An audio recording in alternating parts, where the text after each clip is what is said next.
Whoa! I can hear my home voice.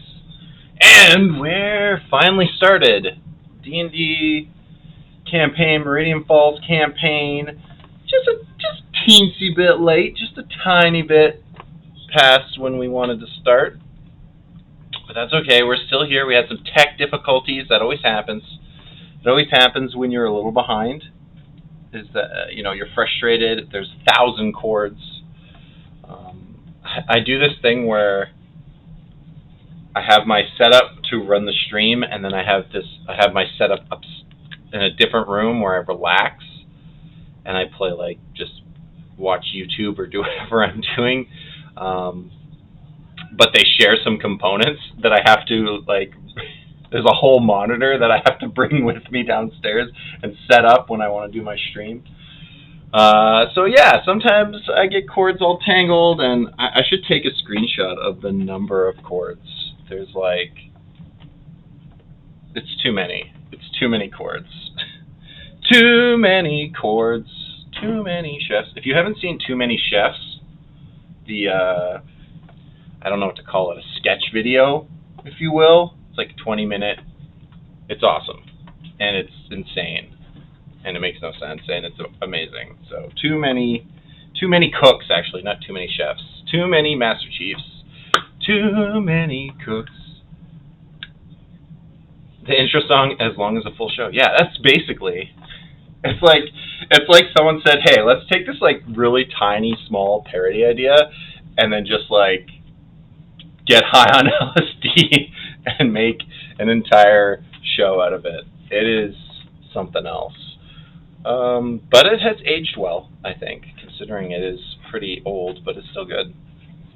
So, quick recap as to what's going on, because there's a lot of icons here on the map that are kind of like placeholders. Let's roll a d20. How's today going to go? A 2. It's going to be about a 2 out of 20.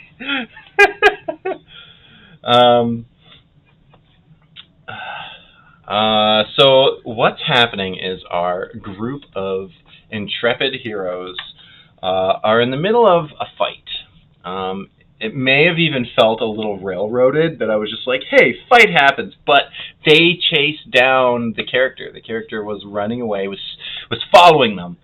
Drug, a revenant that they killed months and months and months ago last year. He came back, he fought them one time, he tricked them into a fight, and they killed him and destroyed the body. But if you know anything about revenants, or some in-game knowledge has been gained when he researched revenants, that they will find a new host body and then will still try to kill you. So the revenant drug was just watching them down an alleyway, and then they were like, nah, that's not cool. We're gonna. By the way, this is my Christmas sweater that I got for Christmas, if anyone was wondering. I think it's festive. I've been told.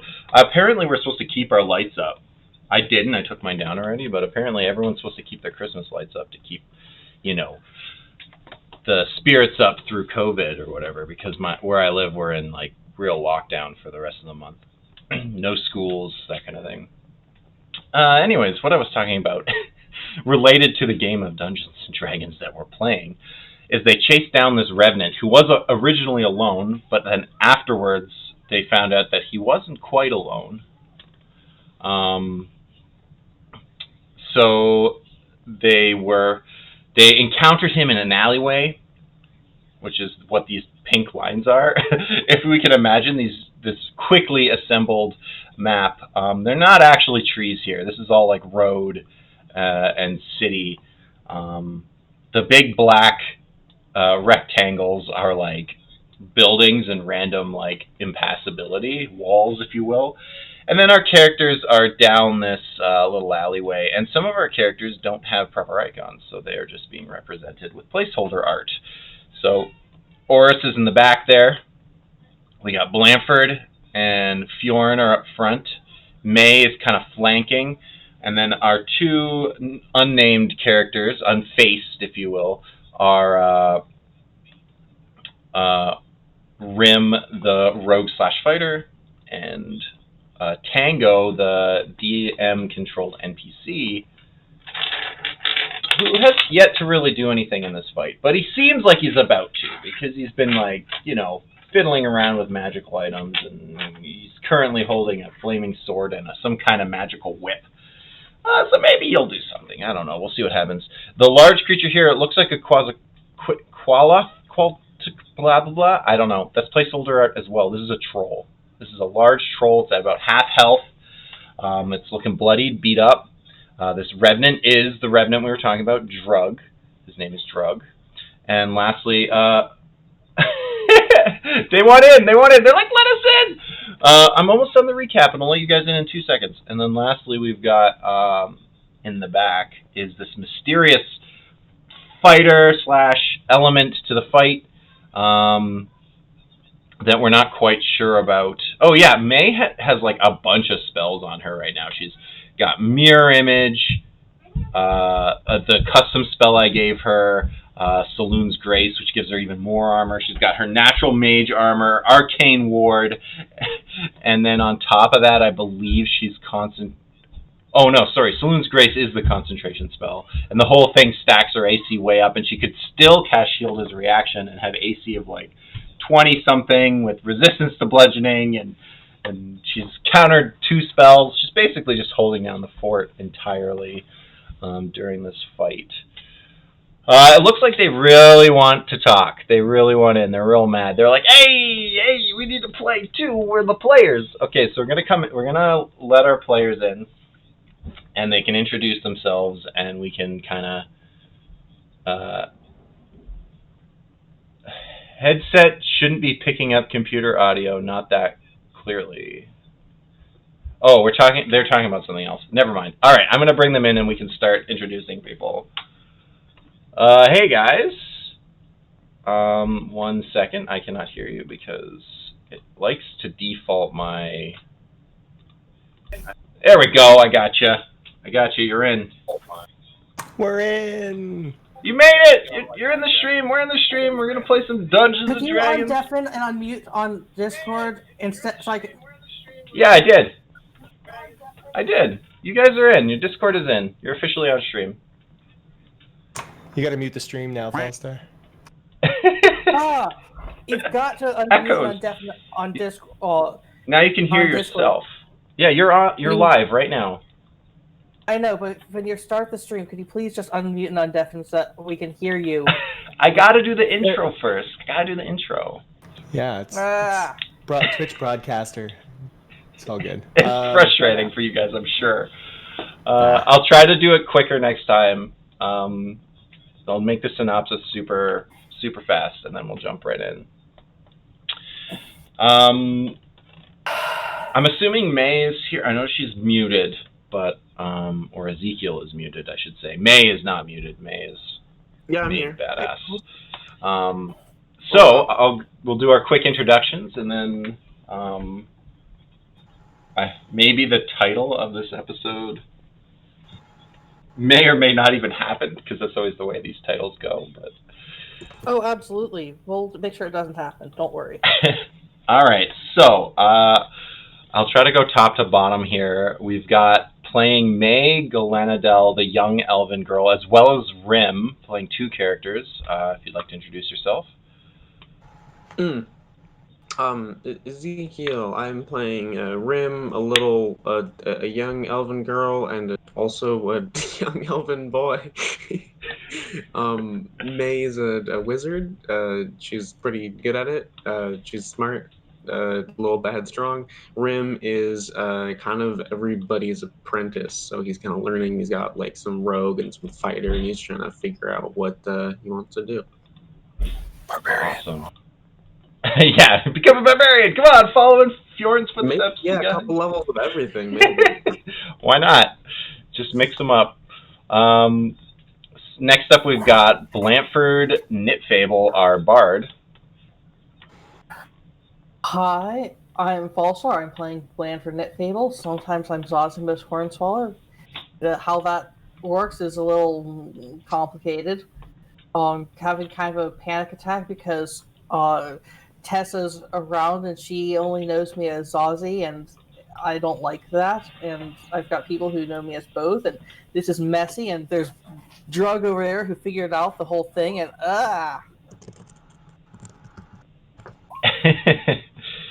Panic at the Disco. Fire in the Disco. Panic at the Disco. Next up, we have Fjorn Ledbrock, our barbarian. I'm Imberk. I play Fjorn Ledbrock the Barbarian. And kind of quiet. He's a strong silent type. He speaks with his weapons and Chops heads. Yeah, as barbarians should. Frontline face melter. Makes other people talk, screaming with pain and fear. Yeah, words are for the dying.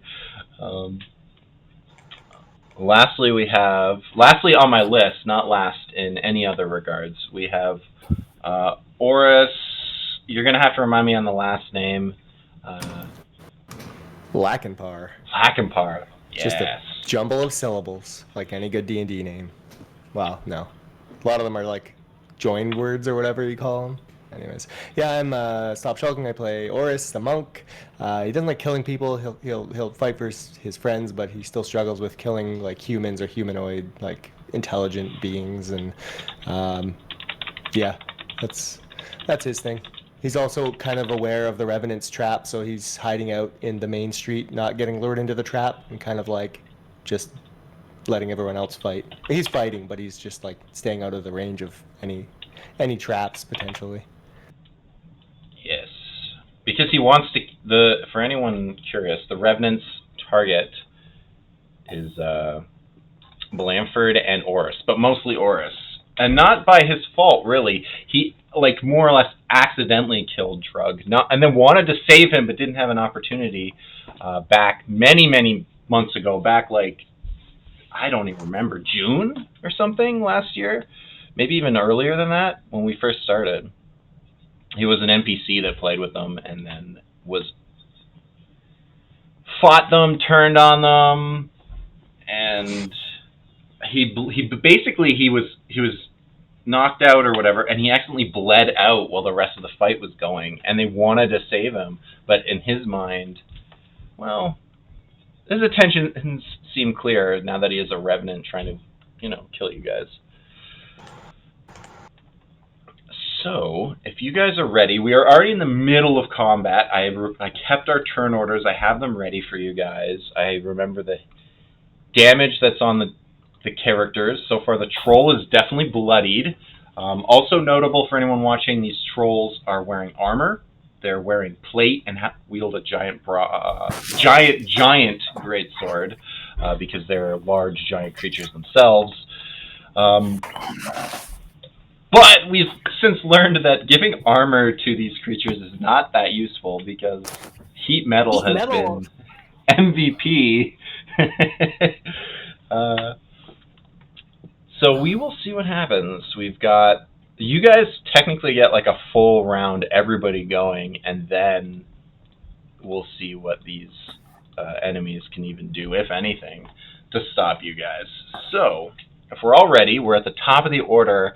Outside of the alleyway is Oris, about like 5 to 10 feet from the opening, with his bow drawn. What would you like to do? Yeah, he's gonna kind of just keep repeating what he was doing. I think I still have half my key points, so he'll start by moving across the alleyway just into it, I guess, a couple steps, and then firing his bow a couple times with his main action. Who is he shooting at? Good start in that 3. The wall. That's a the whiff. answer. What's your target? The troll. The troll. The troll with his armor, which we've since quite honestly, you've fought enough of these things, you know their AC is 16, so a 17 will connect. And he'll use the deft strike for key point for the D6 so that he can get his extra attack as well. Sounds good. Deft strike will be... Can I do it from here? No, I gotta just roll the D6. Oh, I gotta roll damage first. So damage on that is a 9, and then the D6. Oh, Hooray. boy. It's not as deft as it could have been. It's a deft-ish strike. And then bonus attack. It's not going to hit either. Ooh, flurry of arrows. And I'll finish my turn by continuing across the alleyway back to the other side. Nice. As you do your rolling sweep. I like to picture you like jumping. Like maybe you tried a bit more of a move this time because that's why 2 of your shots missed. So you tried to pull 3 arrows out your bow and fired them all at once, and it did what you imagine a fanned amount of arrows would do in real life. Like in the movies, they always hit the same target somehow, but in reality, the middle one struck and the other 2 went kind of wide space. Sorry, I can't remember. What's the video game I'm thinking of where you're a ship and you can fire? What doesn't matter. 2 of them go wide and hit the sides of the buildings instead of this massive troll. But the other does land in its flesh, dealing damage to it. It is not dead. I don't think you suspected 10 damage would be enough, but it is definitely hurting at this point. Fjorn, it is your turn, and there's a giant troll still in front of you. I believe you're raging. Yeah, I'm still raging. I'll attack the troll. I wonder if I can... I'm going to try to throw up that battle music underneath. If I can. 17, yeah, it's going to hit. Ooh. Plus the Divine Smite. Ooh! Divine Fury. So what is that, 20 damage? Yep. 20 damage is exactly lethal as you carve into this creature. It had 20 hit points left, and you exact these things. You get a hit in, and you chop once, and then you come in with a second swing, and you cleave its head almost entirely off, and it looks like it's kind of sort of gonna hold together, but then the Divine Fury energy flies out of the blade, and it kind of shrivels up underneath the armor, and the skeleton and bones of this creature collapse to the ground. That is a dead troll. Dead troll. So I can move up and attack. Attack Drug? Yeah, no problem with that. Go for it. Is this drug? Drug is the Revenant, yeah. No, this thing. Yeah. No, that didn't work. No. A 12? No. As you finally get up to face Drug, and you get in there, you bring down the axe, and he just blocks it with his warhammer. And he stares at you with a little bit of malice, but then he's always turning his attention, cricking his neck towards his true targets, Blanford and Oris. I will remove the troll from the combat. Yeah, this is Drug there. Not gonna revive. Possibly. It hasn't taken fire damage, so theoretically, if That has. Yeah, it has. this turn, It has the armor. That was, remember, that heat metal. do you have heat metal on it right now? Are you concentrating with it? Okay, Yeah. well, you would still have to activate it though. It did it this past turn. He's been doing it every turn, So it took fire damage this past round, Yeah. Blanford would have hit it, then the troll's turn would have happened, and now we're back at the top of the order. So Okay, it it didn't heal on its own turn last time, but you guys have to do some fire damage to it, even if it's just throwing oil. But heat metal is currently So long affecting as I it. don't lose concentration, it's gone. Yeah, I'm sorry? I guess. realized they could come up from 0, but As long as I Yeah. don't lose concentration, it's gone. As soon as you lose concentration? So as long as I don't lose concentration, it's. Oh, yeah. As long as you choose to use your bonus action to have the heat metal do damage, you'll be good. yeah. Okay. I just wanted to double check this. Yeah, for sure. Or May could just, like, ignite it or something. I don't know. It's May's turn. She can do what she wants. Is it my turn? It is. Oh, okay. So there's Drug right here. So Drug hasn't really been hit much, has he? Or what is... You guys did some damage to him, okay? You did hurt him a bit, but then when he backed up, the heat metal on him was dispelled, and then he stood out of combat healing a bit. So you can't really tell how much damage, but he looks like he still has some amount of damage left over, but it's not nearly as much as you originally had dealt to him. He got some back. Okay, so I wrote down all of the stuff I had cast on me because I was just like, I'm not going to remember. Exactly. Cocktail of spells that I conjured up. Okay, so what are we going to do here? Yeah, I believe you have the mirror image full, all 4 of them, and Saloon's Grace active on you. Yes. Or is that what I called it? Saloon's Grace? Yeah, Saloon's Grace and Mirror Image are up. And I do have my reaction. And your Mage Armor and your Arcane Ward. But, I mean, you always have those.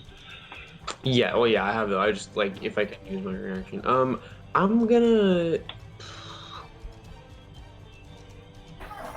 I don't know. I'll turn to Fjorn, like, really quick as he runs up and just be like, do you got him?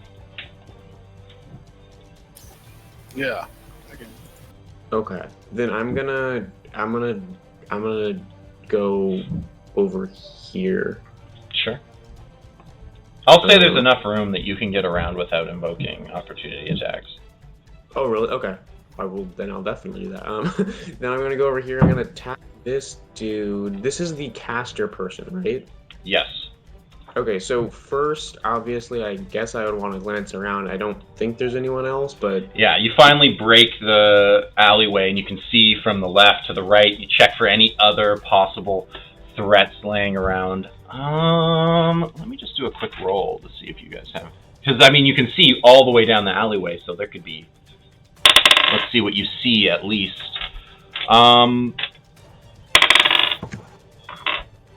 Let's see. You guys are in the more or less safe section of the city, so you don't see any like other combats or any other immediate threats. Let me just do a little thinking for a sec here. Sorry, one second.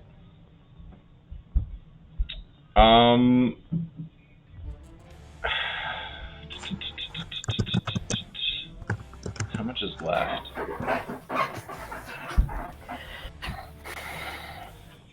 Yeah, well, okay, we'll say this is... Yeah, you're fine. There's nothing else. There's nothing else. This is all there is in this combat, as far as you're concerned. You can see well. I could have made you roll, like, perception, but I rolled for myself, so you're good. You're fine. Okay. You can see. Your passive perception is strong enough. This is it. Okay, I'm just going to cantrip it up. I'm gonna hit him with Shocking Grasp. Shocking Grasp. I believe you. But he's a caster. I don't know. Oh wait. Does that? I think I have an inspiration left. Oh yeah, Blanford would have given you that. Okay, feel free to add that on if you want. Do I tell you if the 13 hits first? I don't no. know. I think so, but no. Okay, so you're not aware if a 13 is good enough. Okay. You have to inspire before it hit you all. You have to activate inspiration before you're told if it hits. Yeah, after the roll, before you're told. Okay, a 17 will be good enough though. Shocking Grasp. The caster no, isn't wearing metallic armor, so you don't have advantage on it. Oh, okay. I didn't even think about that. I was thinking he wouldn't be as... Yeah, for a second I thought about it because I'm like, but then that's... You know what? There are very Yeah, few we'll just say it doesn't, but I mean... There are very few casters who wear metallic armor. But the thing is, you guys are fully aware that something weird is going on with this caster. So I thought maybe it would have been a nice twist if I was like, "Hey, he is wearing metal armor," and now you're confused even further. But since some other stuff happened in combat that I already had made decisions on, no, this person does not have. It is although wearing the look of one of the soldiers from the Goldmane Empire is not wearing the plated mail or what have you that they would normally wear, because you need the freedom to be a caster. Anyways, 12 points of lightning damage will definitely go through, and it no longer has a reaction. Gets hit. Luckily, it's not holding concentration on anything, so that will be, I'm guessing, your turn? Yes, that is my turn. Okay, awesome. 12 damage is not enough to make the mage character look wounded. Next up would be Tango. Tango is going to... Tango's not really going to do much. He's going to think you guys have this under control, basically. He's still got his whip out, and he's still got a... He notices the troll go down. You know what? He's going to do you guys that favor. He's going to go over and... I know Blanford technically has this in the bag, but he's going to go over with his flaming sword and coup de grace this thing. Just stab his flaming sword through its armor, through its head, through its neck, and just make sure. Stabs in and he twists. For some reason, that's going to be the finisher, but really it's the fact that the sword is flaming that's going to make sure this thing doesn't get back up. So as soon as that happens, Blanford, you do end up losing concentration on your spell, because there's no reason for you to have it on a corpse. Use a reaction to roll my eyes at him. He thinks he's helping. I know, but I want to use a reaction to roll my eyes at him for being extra. He was very extra. It was unnecessary, but he was trying to be badass. And then he just kind of stands over the corpse like somehow he did it. And then Blanford's like, "No, that's my thing. Then I take credit for other people killing stuff. What do you do?" You'd think he'd be appreciative of the flourish and theatrical nature as a bard, right? That is my thing. That is my thing. Back off. Step back. So the troll is gone now. It cannot come back. It will not recover any hit points.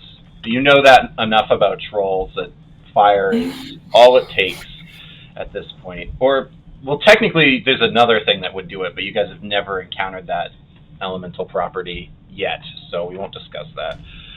The fire is good. Fire burns. Tango afterwards just kind of stands there. He looks ready to fight, but he's not doing much else. Blanford, it is now your turn. All right. Yeah, what's your KD? Till death. Oh. That would be stupid because you don't want to die. You never die. But Okay. stealing kills, and just think doesn't matter. We're on the same team. As dropping to 0, which does happen sometimes. That's true. That's yeah. Which Blanford has really low KD then, if we're counting just being dropped to 0. I don't think May has. Maybe once. Bjorn has gone down too, and I think Oris has gone down at least once throughout the campaign. I'm going to use Ray of Frost on the spellcaster that May is attacking. Okay, sounds good. Does it have to make a save? No, it's an attack roll. Okay, go for it. 17. Yeah, 17's good. Hey, just kidding. You know what I learned from MF2 that I had not done for you guys? When you guys fought the spectators, I forgot that they have... It may not have actually been relevant or came up, but they have a... Yeah, I never did the spell reflection. So I'm so scared of that, and you never did it, and I was like, oh, okay. So, damage. Not only will there be spell reflection, I actually ruled it in their campaign once I realized that how cool that thing is. These spectators summon from the dice. I ruled that they get unlimited uses of that effect as well. not a single reaction. So We're never going to use a spell against them. We're just going to beat them up with they're swords. pretty weak to be considering. Like, you guys are high enough level that they're not really a threat. But I was like, this is such a cool effect. And, like, he threw, like, Eldritch Blasts, and they reflected and hit the Barbarian for, like, 6 damage. And he was like, what are you doing? It was just a good time. 12 damage. 12 cold damage, yeah, definitely. As the ice freezes, it doesn't seem to care. Its body is taking the damage, but its mind, its expression, is emotionless. And the total damage so far is still yet to bloody the spellcaster. Slow, it got no reaction. And I've got one lost inspiration that I'm gonna save. Okay. Don't mind. You get those back on a short rest now, right? Yeah. That's pretty awesome. I'm gonna use. Oh, hold on.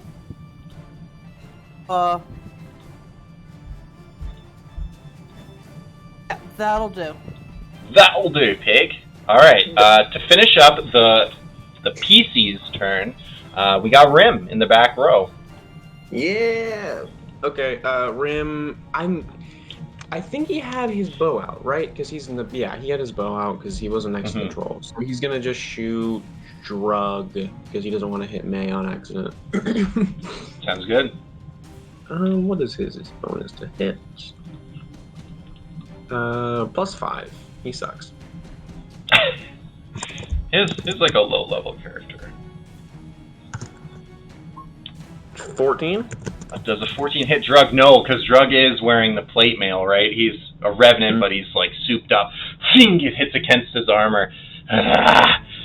He's distracted for a second, but then turns his attention back to Blanford.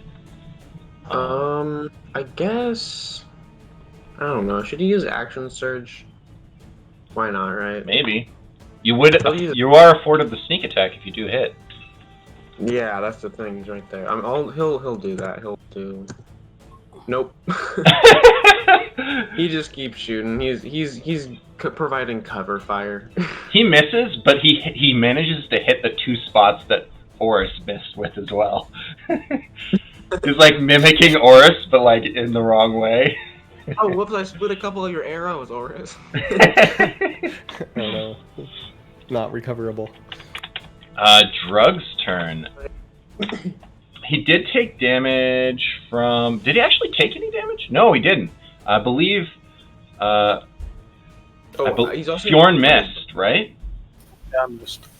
Yeah, everybody missed him. So as he starts to recover his turn, his wounds are continuing to recover and heal.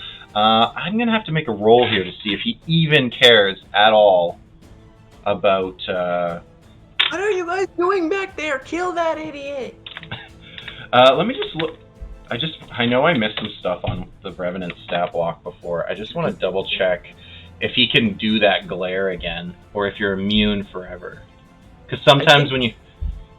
I think if you succeed, you become immune, but I'm not sure. That could be just other stuff. Yeah, like I know a lot of things have that effect, where like if you get one chance to fear them, and if you fail, then you're immune for like 24 hours. But I don't see that in the mix. Each of this turn disadvantage. No, it doesn't. It looks like it can actually repeatedly do it if he wanted to. Or he could go up and just beat the snot out of Blanford. I don't know. Oh, it's only against them two, right? Yeah, exactly. So it's limited to its target.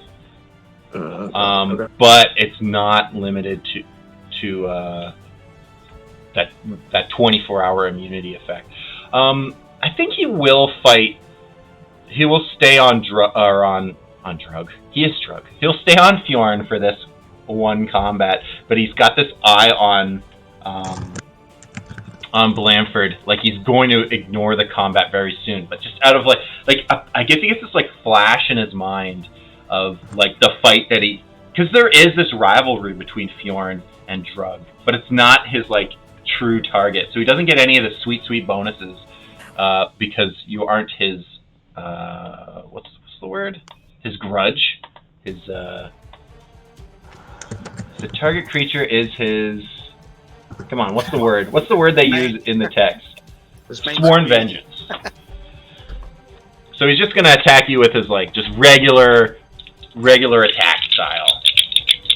You didn't reckless? No, you didn't. Nope. So 2 attacks. Ooh, we have a 20 to hit and a 25 to hit. I think he's gonna get you. I think they both miss. He is using the great axe, or not the great axe, the Warhammer 40k. Why am I unable to find D10s? Come here, D10. Come here. There we go. All right, so D10's coming at you. You're gonna take a 10 point and an 8 point, so it'd be a total of 9 points once it's all halved by your resistances. 9 points of damage as he smashes your, like you hit with the axe and he blocks it and he brings it out of the way and he hits you against the chest twice. And you feel the blows, but you withstand it. You stand strong. Yeah, Drug has never been that much of a threat, but maybe this mysterious mage will be. This is where things are going to get a little bit interesting. So, that mage, still unaware of what's going on as far as expression goes, but something is changing in the way that it's acting. This time when it goes to cast a spell, it's doing different motions in the air, and May is instinctively tracking it in some attempt to potentially have the option to counterspell, but this seems strange. What it's doing is not necessarily a spell. So after a few hand motions, after a few things that it does, out comes this black energy from the center of the alleyway, and you feel it consume the whole, like almost like darkness mist, filling the alleyway, filling the back, even targeting, like touching all of you. Can we have every single one of you make a wisdom save for me? Even including Oris? Tango. Including Oris. Yeah, everybody. As this weird blackness is consuming the entire battlefield, in a sense, here. Nah, awesome. High five, Jordan. 19. Yes, you guys got super high. We failed. Is Rim in the mix? Oh yeah, Rim. Sorry, thank you. This isn't something. This isn't like enchanting or something, is it? You'll see very soon what's gonna happen. I just mean because if it's charmed, elves get advantage. So I was asking. You don't get advantage on this one. I'm sorry. I'm just I didn't think it was charming, but just in case, it's always good to check. He gets +2. Oh, there we go. Oh, okay. Okay, very interesting. No in between. So there's no rolls here. What happens is this blackness, like this flash of darkness, if you will, filling the area. All of you kind of go blind momentarily for like a split second, and when this starts to fade away, you guys notice that May and Fjorn are no longer on the battlefield. Where are we? And as May and Fjorn start to get their bearings back, they find themselves standing in a field. Trees, dead trees. It takes them not more than a second or two. This isn't a spell, no. This is DM intervention, if you will. But an ability that I decided to give this because this is going to be fun. Did hurl through hell?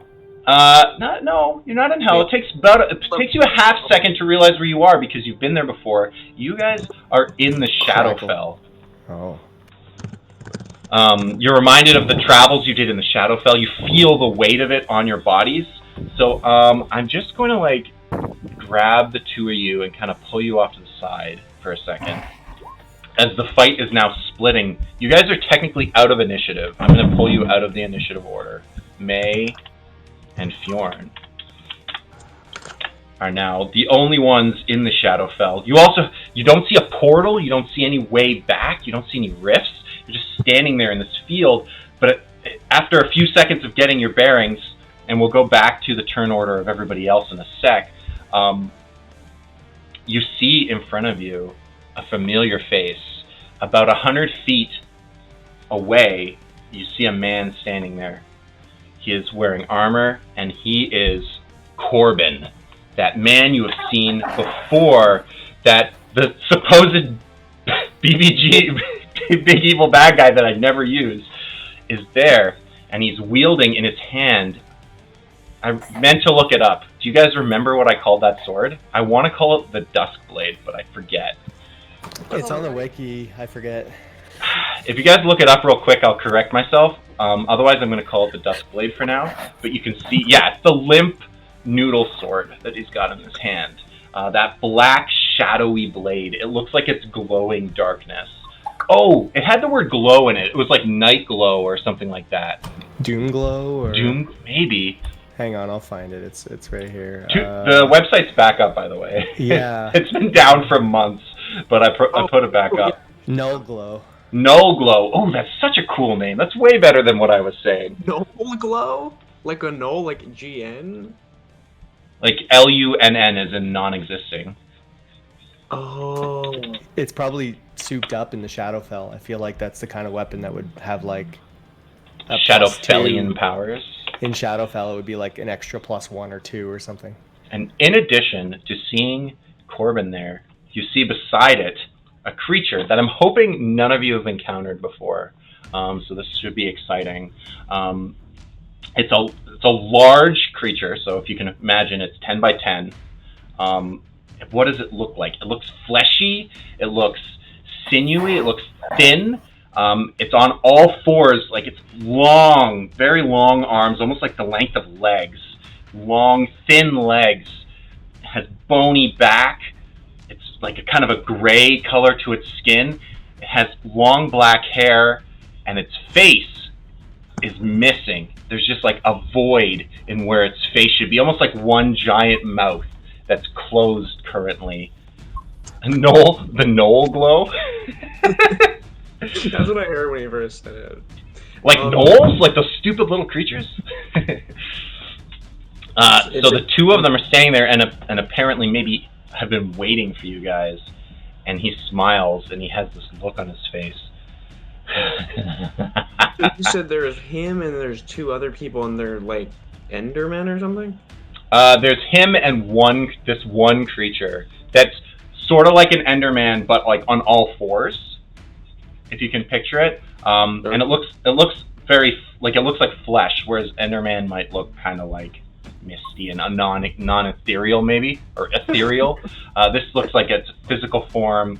It's kind of got like really bony, thin arms, muscly but sinewed legs and arms the arms are so long that when it goes down on all fours, it almost looks like it's supposed to be on all fours. May just laughs and then looks at everyone and is like, so they just took the two tanks into Shadowfell.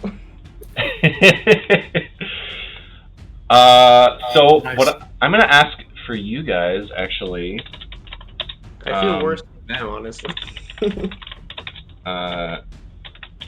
I'm gonna ask for initiative again from you guys as combat is about to start in the Shadowfell. Wow! What a baller! Sorry, what's The nat 20 initiative. He's coming for Corbin. Oh, 10. May what lets Fjorn up front. He's a better turn. I believe the way it's gonna work is you guys are gonna sandwich. Oh, sorry, no, you're not. Let me just get this right. Oh, good. So we finally have a combat where it's not just all the PCs followed by all the enemies. Okay, so it will be Fjorn first. Let me just roll real quick. I'm trying to decide how the time will work and whose combat we're going to deal with. Do you guys need another separate map for you guys, or are you okay with just a 4-person Theater of the Mind? I think I'm fine, unless there's any weird stuff going on. There's not really much going on the battlefield. There's like those trees, like the dead Shadowfellian trees around, but there's not like a whole bunch of cover or terrain elements involved in this. Yeah, I fight. had a ramp or something maybe, because you need to hide, but we don't. So. Maid is just a caster. She's gonna stand there and cast. All right, so you guys are about 100 feet apart from each other, and I'm gonna say we're gonna do the Shadowfell turn first, and then it will go back to the Material Plane turn, and we'll just do each location as a separate block. Don't split the party, they said, but the DM has split them, so we're gonna just do it. It's gonna be very interesting. I'm actually, I'll say, I'm secretly happy with the way that the roles worked out, because I didn't want like Blanford and Oris to get sucked in, because then Drug would have no one to fight. So I'm kind of glad that it's split this way. It's definitely interesting because it's like we go through it. I'm not really super scared yet for us. I'm not like thinking we're gonna win necessarily. I'm hoping we can get out, but it's more like I'm scared for them back there because. Yeah. What was supposed to be simple is a lot harder when you don't have the fuel to do it. The two tanks are gone. Yeah, I'm hoping that Drug doesn't take out, just kill Rim in front of them or something. Yeah, there's Rim, Blanford. There's 4 of you, and then there's 2 in the Shadowfell. All right, Fjorn, you're up first.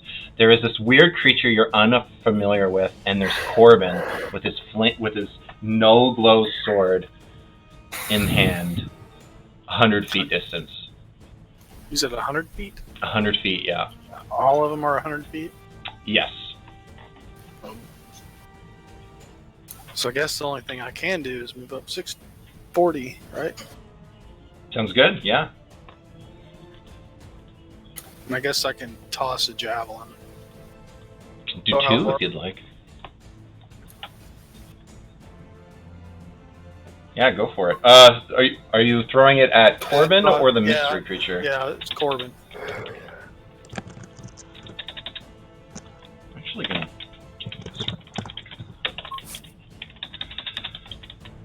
22 is gonna hit. How far they be? Well, they'll be 60 feet away from him now. I don't know if you have disadvantage throwing your javelins at 60 feet. Yeah, you do. Do you? I think so, unless the javelin. I'm confused about those numbers because it shows the range being 30 and then 120 and. Yeah, 30 is the normal range, and then 120 means you can throw it that far, but it'll be a disadvantage if it's further than 30. Oh goodness. Which is kind of insane if you think about it. Yeah, that's really far to throw something. I know, it's like 35 feet. It's like, oh, it's a little bit further, but it's like 120 feet. Is like, whoa, god damn it! It's the same chance of hitting it 100 feet or like 50 feet. Yeah, you're good. I'm thinking about like outfielders launching baseballs to home plate with like years of lifetime of practice, and they always like short hop it or miss the mark entirely, or although those are probably 200-foot throws, but still. And javelins are harder to throw than a ball. Let's look up like the exactly. Olympic like javelin. The weighting, yeah. But we're all super good at this stuff. That's why. The 6 hits. Do you want to do, or the 6 damage goes through? Do you want to throw a second javelin? Yeah. Wait, did you do your extra damage? Oh, that's javelin. Sorry, right? It's not melee. Well, that's not going to work. 13. No. Corbin is going to deflect that as it comes at him. So you're going to hit him once. He's going to try to deflect it with the thing. It's going to hit him, and as soon as you pierce skin and you deal damage to him, you see this like anger in his eyes. His eyes go black like they did in that original combat that you guys had seen before. His eyes turn dark, inky, and on top of that, he's wearing armor. He's not wearing a helmet, but now a crown, a black crown glows on his head. Some kind of power empowering his body. He's angered, but at the same time calm. 6 points of damage to Corbin. Is that the end of your turn? Yep. And you're, I think you said 60 feet away, right? Corbin will move up. He will move all the way up until he's standing right in front of you. He moves very quickly, but he stops, and he can't take an attack at this point. But he looks at you with his eyes, and he says, he sees the two of you, and he sees May, and he looks at you, and he says, A high elf. I have been waiting for you, my child. And when you hear the words "my child" come out of his lips, and they sorry, go ahead. What was that? Okay, I'll continue then. As you hear the words "my child," you've heard it a bunch before, and I'm not sure if you've picked up on this, so I apologize if I'm over-explaining, but the words wrap around May's mind and kind of almost infect her for half a second, and she comes to the realization that it has nothing to do with her age, and it's tied into his previous statement that it's because you're a high elf that people make that statement to you. And you think back to all the adventures you've had and all the contact in the Ava elves. You've seen wood elves, you've seen Ava elves, but now you think back, you have not seen any high elves.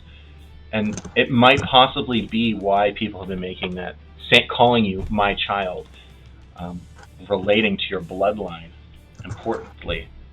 That is the end of Corbin's turn. May. Sorry, what, can you... What did you just say? Somebody came in and was talking a bunch and stuff, and so I missed like a massive chunk of what you were talking about. And you were the only person it was really related to. I know. I'm sorry. I wasn't. Whatever. So again, I might be over-explaining, but maybe not. So when you hear these words, "my child," they wrap around your brain for half a second, and you have this realization that it's tied to the first half of his statement. That he's calling you that not because of your age, not because you look like a child, but because you are a high elf. And you think back to all your experiences and all your existence at Elwayne and the elves that you've seen, and you realize you've seen Ava elves, you've seen wood elves. They've been less common, but they exist. You don't have any recollection of ever seeing another high elf. And you realize the statement that people have been calling you, "my child," is not tied to your age, but actually tied to your bloodline. Okay. And as you finish hearing that, it is your turn, May. He's not an elf though, right? Corbin? Corbin is human. Yeah, so that's weird. At least he was human when first had, when some of you had him as your leader for a while back at the very, very beginning of this campaign. You're not entirely sure what he's become at this point. Right, but it's just weird that someone who's not, and like it sort of makes sense. The elf, high elf. Yeah, is it tied into the glue milk? What is going on? Who knows? Yeah, there'll be some questions, I'm hoping, festering in your minds now. Glue milk is how you put the elf ears on your human ears. Yeah, exactly. If you're a human, you want to look like an elf, you take some glue milk and you stick it to your ears. Yeah. What would you like to do, May? Guess I'm just gonna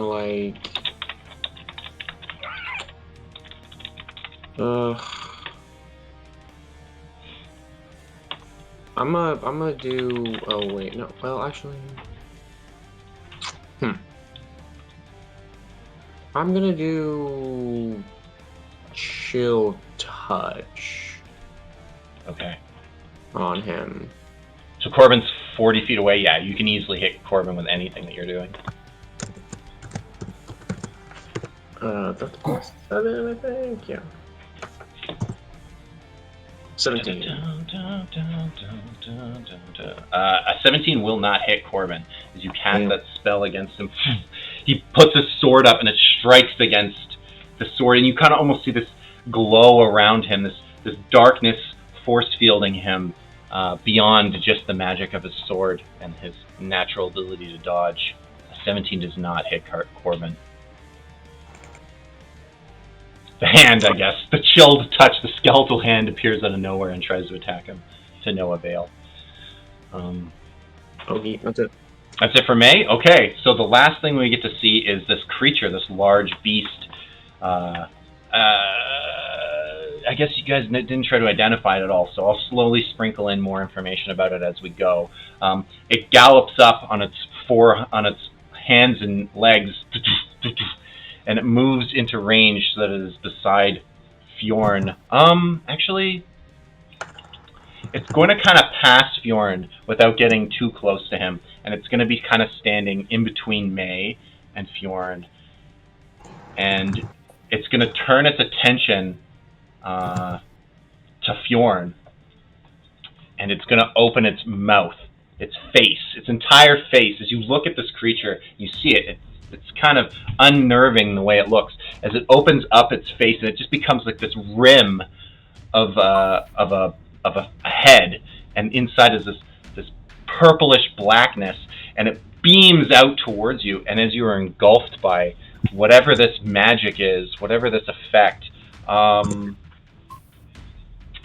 not sure if you would even be fully aware of what's going on until possibly your turn. Is it doing something to me? It's doing something to Fjorn at the moment. It's staring at Fjorn, and as it looks at him, he feels this like presence, this stuff over him, but there's no rolls or anything. Some effect is on in your direction right now, but you're not quite sure what exactly is going on. Okay. And I'm just trying to think of how this will work. You know what? Shit. That doesn't. You know what? I can't do that. I can't. I have to. I'm sorry. I have to. My apologies. I have to kind of retcon this a little bit because that's not going to work the way I want it to. Sorry. I'm working with a creature that I've never worked with before, and I have to make sure I get all the rules right. So I apologize. I'm going to have to pull it back. It's going to have to fight Fjorn and not open its mouth. So you're going to know that it can open its face. It does open it, but then it closes it again, and then it fights you instead in melee. It's going to have to do that because the way it works, I have to do it this way. So instead, it's going to try to attack you with its clawed hands. Fjorn taking 2 attacks right now. We've got a 12, which I'm pretty sure misses Fjorn, and a 19. Yep, 19 hits. So you will take... let me just do this right. You take 10 points of slashing and a single point of psychic damage, which is all going to get reduced to only 5 points of damage. Oh, no, so you don't reduce psychic damage, do you? No. It's the only thing that gets through your bear totem style. So you actually take the full. You take half the 10 to 5, and then you take the full 1 point of psychic damage. So 6 total. As this creature claws against you, and its psychic claws dealing that full damage to you, full 1 point, mind you. And the second claw missing. Lucky, because if both those claws connect on somebody, there's bonus effects that happen. But that is the end of what's happening in Shadowfell. We're gonna jump back to the material plane here at the top of the order with Oris, who now, when he decides to peek through the alleyway, notices 2 of his party members are missing. And the mage seems to be concentrating on something at this point with the hand movements and gestures, whatever it is doing. What would you like to do? Yeah, I guess. So who do we still have here? We still have Rim, Fallstar, and Tango? Or Correct. Blanford and Tango? Yes. Okay. How much movement? How long is this thinger? The corridor is 100. 100 feet. 100. Ooh. I think it was 40 in, 40 out, actually. But then there's like... I'm guessing you're asking how close you are to the other person. Drug, can I reach him? With a step of the wind is 90 feet? Yes. Okay. Definitely. If you want to get into melee with Drug, you can do it with Step of the Wind. Yeah, I'm going to go for that, because at this point... actually, I can... How far is the sorcerer? Can I see it across the alleyway? You can. Okay, I'm just going to elbow. I'll step in a bit, though. Like, I'll step into... like, I don't know, 10 feet or something in, and I'm not going to run back and forth, but we'll just be somewhat in there. You can hear Drug, like, as you're moving around and prepare, Yeah. like, after your shots, he's going to be like, stop running! Yeah, I'm just going to move up beside my allies, so I'm not sure who is who in the tokens there. I think that's Tango or- Rim. I think Tango is Rim. the one on the further top. Cool. The top one is Tango. Not that it really matters a lot. Cool. Oris isn't too concerned about Drug, and he doesn't know what the sorcerer is doing, so he's aiming at the waving hand boy, who Sounds just good. made 2 of his allies vanish, or at least Oris is assuming that. I'll just say, like, I don't know. how Oris is thinking. 'Cause there's kind of two options for us coming back. Which one? It could just be like some sort of concentration thing. So it could be like, oh, you kill him or breaks concentration, we come back, and that'd be great. But it also could be like you might need him to bring us back. So maybe consider that before like slaying him all the way. Yeah, I think Oris is not sure what the hand motion is, and he saw two of his allies disappear, and he doesn't want more of his allies to disappear, possibly isolating him. So he's just of course, no, I'm just meaning. yeah, like he's going for the stagger, I guess, or the break in concentration, just to. Hopefully that fixes it, 'cause that would be awesome. So yeah, 2 arrow shots on the sorcerer, I guess, to start. I didn't need to use my step of the wind, so. Oh, okay. Yeah, sounds good. 13. It misses, and we don't know. Hey, no, you're not supposed to tell me that, because I was going to use my bardic from. Last at the you're start of this right. battle. Okay, but fair enough. You would have known a 13 misses, so yeah, you Sure. can go ahead. It's a 6, right? Or is it a D8? Or is it a It's a D8? 6, no. Still 6. Ah. Ooh, a 14. The 14 will not hit. Okay, Okay. well, no, it's not a 13 or a 14, maybe it's 15. But you know that you meta know 17s were hitting, so I'm not going to tell you anything further about how much you have to spend. It's between 15 and... It's an 8. It's 1 or 2 points. It's an 8 now. It's a 1d8 now. Oh, it is a D8. Yeah, because you were leveling up. That's why like, I was thought thinking. it was still a 6. I thought it Okay, was... Yeah. It's a d8. Feel free to roll. You can just add 1 more to it. That was a 15, we'll say. Okay. Does that hit?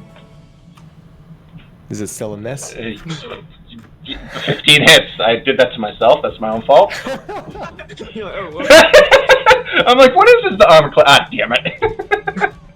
Nice. 9 points of damage. The arrow strikes him.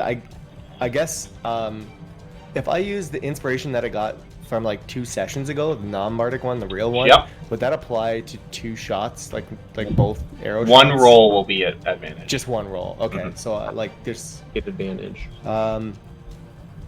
yeah, I'm gonna use that for my next shot against this guy. It'd probably be a waste, but we'll just try it. Slay him. Sounds good. Crit. Exactly. I want to really land 2 hits here at least. So Sounds good. this Crit will on his be eyeball. Ooh. A 27. it's Was a that nat a- 19. That's almost a crit, man. Almost got that key point back. So it's only 6. 6 points of damage. All right. The shot's hit. Not bloodied yet. Would you like to make a third? Oh, you can't because you haven't spent any points. I can use Death Strike on this one, Okay. and that'll give me a D6 of damage. Oh boy. Jesus, these D6s piss Oh my- off. Sure, it's not a whatever. D8. I get a third attack, and it'll probably miss 2. Let's see. Okay. Oh, 16. Yeah, you're good. You're good. There we go. This time, when you go to do your like 3 arrows at once, you don't do the bow horizontally. You do it vertically, or you don't. Yeah, you do it vertically so that they land like like shoulder, body, leg kind of thing instead of. And he's not takes like the moving shot. while shooting. He's like stationary. Taking it. Yeah, he took lined it up, fired the shots. The mage is still doing something. Even yet, not in the bloodied state, but you have done quite. It's starting to pile up. The numbers are adding together. Well, I think we can assume it's not concentration. It hasn't broken. Well, the thing is, you're hitting it, and normally when a thing gets hit, you expect it to like flinch or react, but it's so expressionless. It's as if it doesn't take the damage at all. So possibly concentration, but doesn't need to take concentration checks because it's not even noticing that you're hurting it. It's like a ring of numbness or something, maybe. Who knows? Possibly. I mean, the whole eye roll back thing and whatever. It has like no personality whatsoever. It seems like It's if a- I wear the ring of numbness, then I don't have to make concentration checks. Maybe if we level that ring up yet again, we might find that happening. It's still not good for me to wear. I don't have any. I don't have. Ango. I mixed up Oris's and Tango's name into one word there. Oris's turn is done. Tango takes his turn. He's still not quite sure exactly what we want to do here, but he's gonna put his flaming sword. He's gonna douse it and put it away, and he's gonna crack that whip a couple times, and he's just gonna kind of like he's gonna ready his whip like he did at the very beginning of the fight, and he's gonna kind of motion to Drug like, you know, trying to be a badass. He's like, "Come on, bring it!" And he'll before he does that, he will step in front of everybody. But he So it's a instead of prepared action? rushing forward, he, you know, demands Drug come towards him instead. It takes two to tango. Every time he's like going and attacking, he's just like, it takes two to tango. Like he thinks it's a cool line, but he keeps saying it. He keeps using it like at the wrong time. Like he like gets hurt. He's like, "Ouch! It takes two to tango." And you're like, "What?" If he was smarter, but he still had all of his seemingly being very prideful, he'd just be like, "It just takes one to tango," and but I don't think he's smart enough to say that. I prefer three to tango. It takes three to tango. Oh, that's a Blandford thing. It takes it takes six to tango. It was 8, but now we're doing in 6-way tango. It takes 1d6 to tango.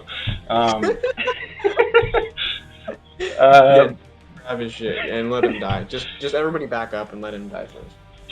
Blanford, it is your turn, my friend. Hey,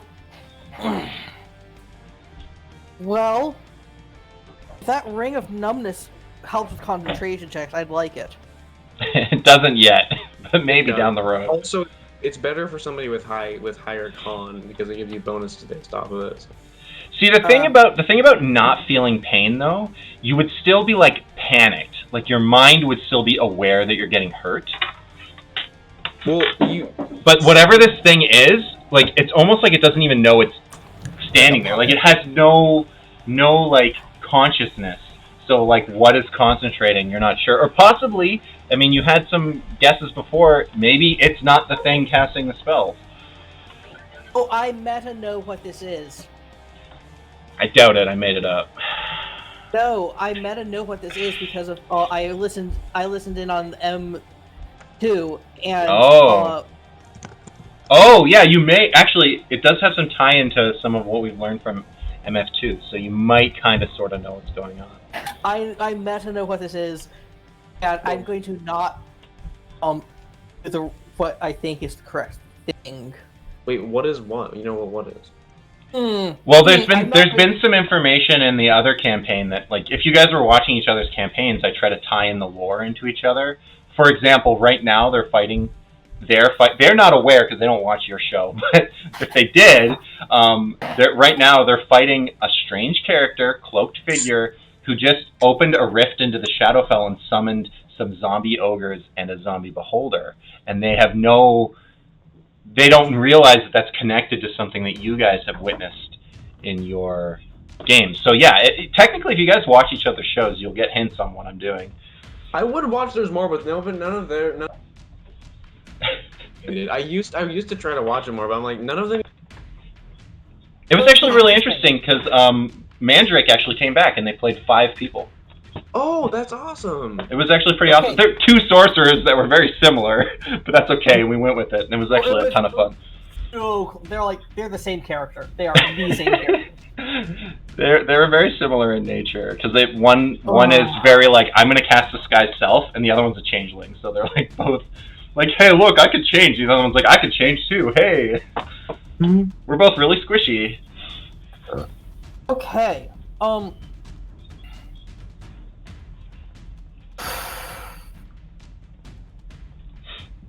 All right. Oh, I don't like this at all. Just destroy him. Oh, Heat metal thing again. is he in metal armor? Yes. He is. Okay. Oh, no, I mean, I guess... You're talking about Drug. Drug is donned in plate mail. Yeah, let's deal with him first. Heat metal, 2nd level. Trying to Okay. save at least one.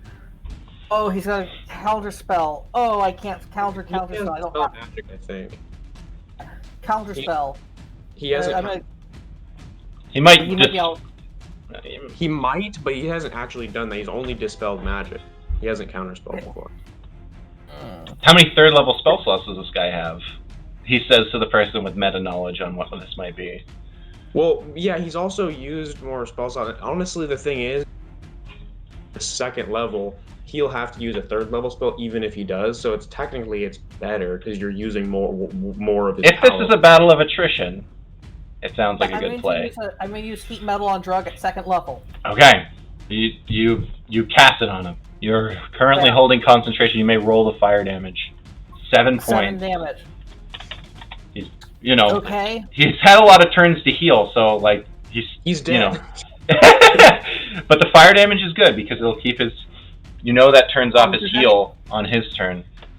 Does anyone need healing? Yes. Yeah, I can help you. You can't heal right now. You're not bloodied though, are you, Fjorn? No. No. Okay. But you have taken damage. That's for sure. We're okay. Don't worry about it. Just worry about these guys and getting us back. We're not gonna die. Or Oris, you're gonna get my last bardic inspiration. Oris, save my life, Oris. Help! Oris, save my life! Oris, help! Great song. I'm so inspired right now. Save him. Oris hears his own heartbeat for a moment. Rim. I'm going to back away to. Oh, okay. I'm gonna stay put. Does it feel cool being in both realms at once now, Ezekiel? You're in both fights. You got a guy in both halves. Rim. I was like, wait, I thought you were saying that in my realms. Sorry, did you say you backed up, Blanford? No, I'm gonna stay put. Okay, stay put. I was calculating in my head, and I was like, no, that's actually wrong. Okay. Rim, what would you like to do? Oh right. Yeah. Okay. He's going to go forward because he's scared, but he's trying to be courageous. He's gonna use his swords though. He's put his bow away before, so he's gonna take his swords. He's gonna try to attack. He doesn't have anything good with it, but he got a 7. Sorry, he is currently like 40-50 feet away from Drug. Okay, well then. And Tango's like preparing for Drug to come to him. So okay, I didn't really closer than that. He'll use his dash as a bonus action, then he can get there. it's definitely something you can do. You're just gonna Tango's attack will be wasted because Drug will well, he might not. He might ignore Rim. We'll see. Wait, what? Tango is standing in front of you guys with a prepared, readied whip attack for Drug to come at him. So if you rush into combat, there's a chance Drug won't advance, and then that whip attack will be wasted. Okay, I guess I'll just shoot an arrow. Okay. That's a 7 still, but Oh, well, yeah. You shoot an arrow. he'll put his bow away. Okay. He wants to get into. I mean, he's better with doing the dual wielding, but he doesn't want to be stupid, so he'll just be waiting. Okay. I guess, can he hide? Or no, not really. I guess he could try. Let me just do a quick roll. He could hide behind the alleyway, I guess, but he'd have to still keep shooting. If he There did might be the alleyway is pretty bare. Give me a quick investigation roll for Rim. See if he's capable of finding something that he might be able to hide. A 10? No, I rolled for like what was in the alleyway. There might be some cover, but he wasn't able to quickly identify where that hideable cover is in the alleyway. That's fine. He's just gonna sit there. Cool. Drug's turn. Drug's gonna take his turn. He's not gonna get a chance to heal. Oh, May's right there. Oh, we're good.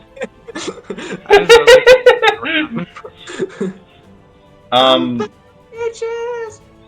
I'm here! I protect you all! You want to use that arcane ward bubbling effect, right?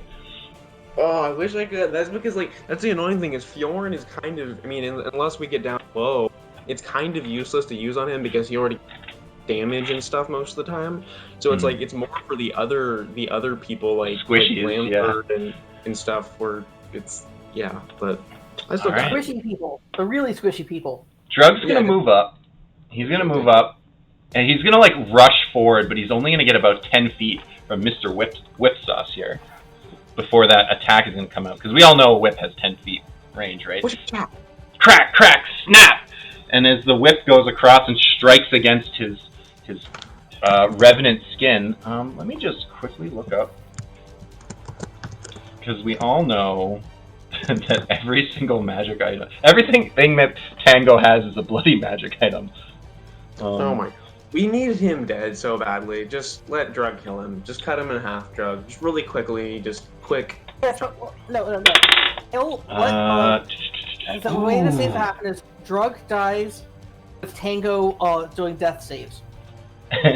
So Tango snaps that whip, and you can, you guys are starting to try to, like, slowly identify what that is from its action, from its attacking. It seemed impressive what he was doing, but he manages to, like, deflect he rolled poorly on the attack, so, Drug, it wraps around his maul for a second, and then it snaps back, not hitting him, not hurting him, and then he pushes forward on the advance.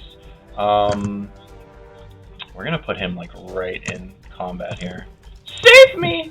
Save me, Horus!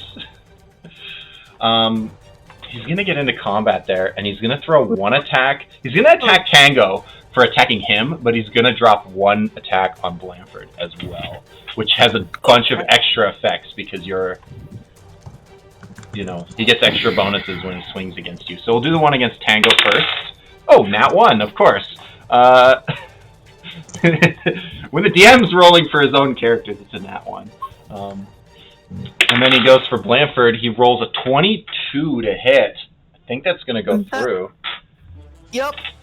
So he's going to hit you naturally with the maul, but then he gets an additional bunch of damage because you're his hated target. As he launches a whole bunch of dice. So many dice. Oh no. 24 points of bludgeoning damage. 24? Are you down? Oh, wow. No. Well, I don't know if you guys remember, he did some serious damage to Horus when you guys let him get into melee with Horus. Yeah, no, that's why we try to keep him out of range. I'm just... Yeah, like, when the bonus to his targets is substantial. So yeah, when he finally clobbers into you, you not only feel the weight of the maul crack against your body, you feel the weight of his hatred into you. It's all bludgeoning, technically, but it's still a ton of damage. I'm guessing you're definitely in the bloodied state at this point. I am. Thank God you don't have a festering wound lowering your max HP. Wait, really? No, you don't anymore. He cured that a while back.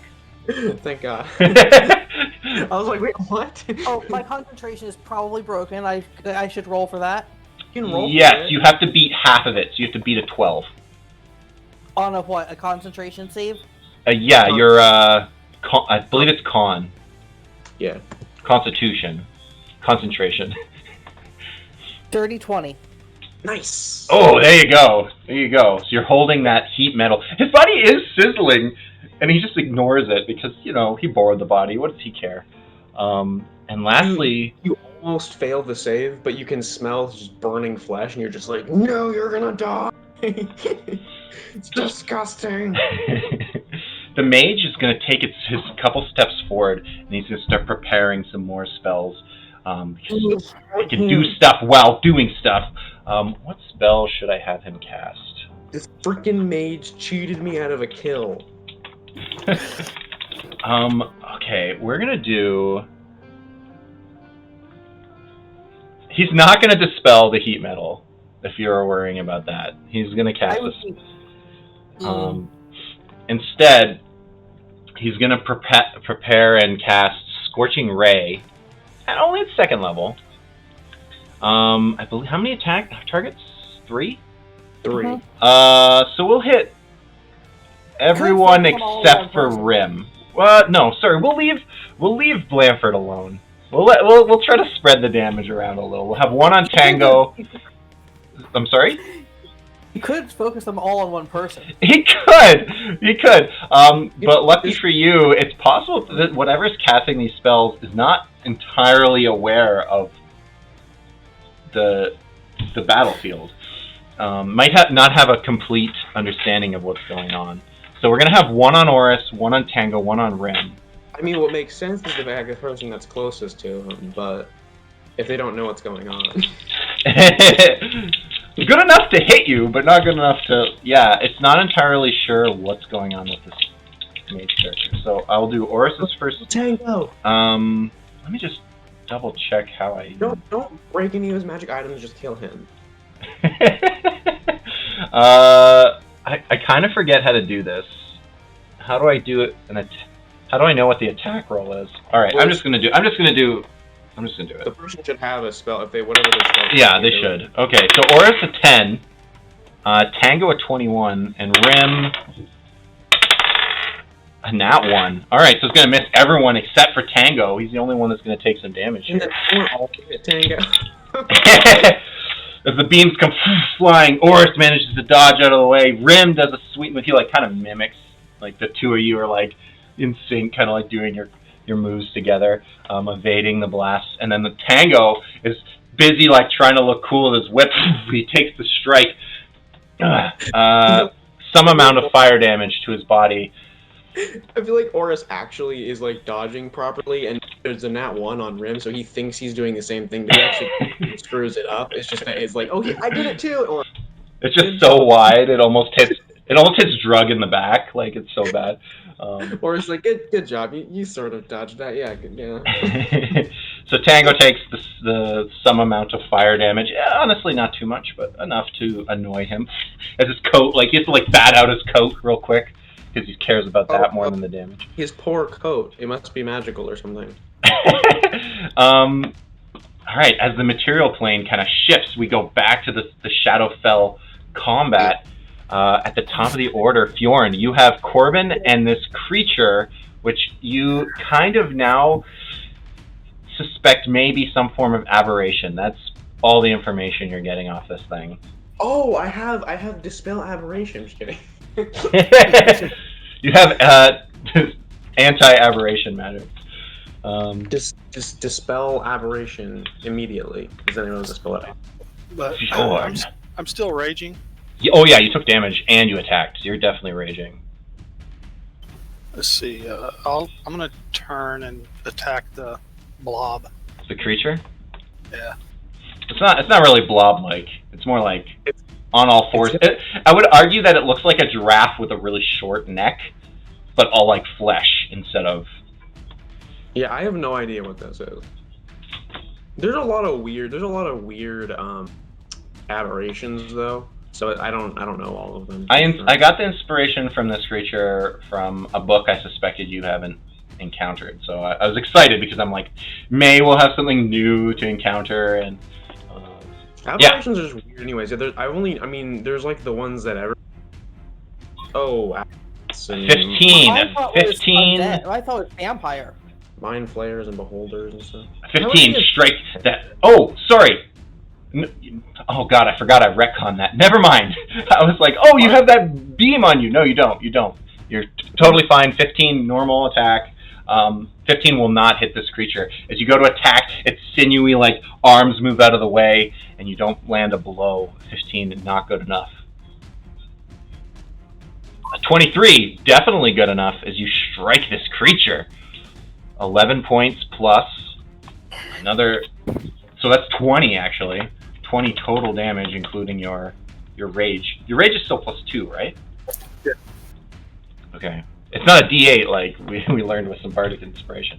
Yeah, you managed to hack at its flesh, at its bony bits. You can feel the blade like cutting into like bone and flesh. It takes the 20 damage and doesn't seem to be that hurt yet. Not bloodied. It's a strong, large creature. It's okay with this. Next up is Corbin as he gets his turn. And he's like, You're from the cold lands, aren't you? Your kind is weak. And he's going to take some attacks on you. Oh, he's not weak. He's stronger than you. I forget. Who did... You got in a... Who was it that you fought in the brawling arena back at the work? That was Drug. Oh, that was Drug. You beat the snot out of Drug and then watch Corbin beat the snot out of someone else. That's right. And you guys are all disappointed. You're like, I want to watch Corbin get his ass kicked. And then he wins and you're like, no, what the hell?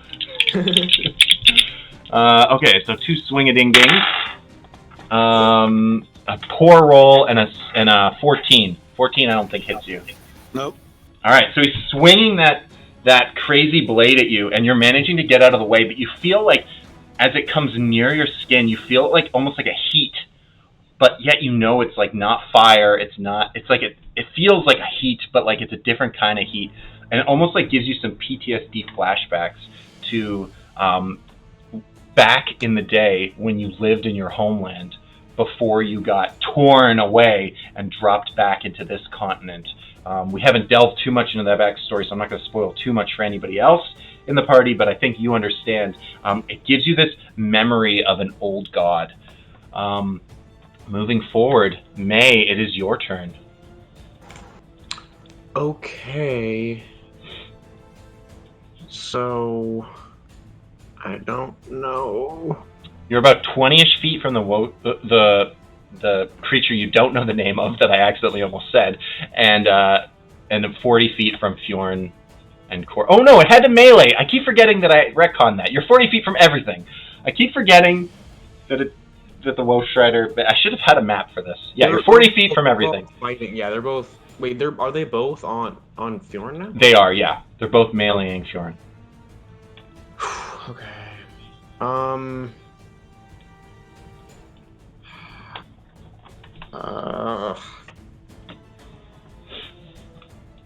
Trying to decide what to do here. This battle is supposed to be an easy might one. take up my turn. Let me just ask. I want to. I think we need to get out of here. Kind of. I mean, we could try to fight them, but like, is there some? Can I figure out what's going on? Like how we got here? Because there was a spell. I don't know. Like, is it like? Are we being held here, like sort of like banishment style spell, or is it like we are here and we have to get back ourselves, kind of a thing? Sure. Is this something you want to do as like your action? I don't know. I don't know if it'd be like an Arcana check as my action or what it would be. That's why. I'm okay with you doing like an improv action to try to like discover this, using it as your full action and rolling Arcana.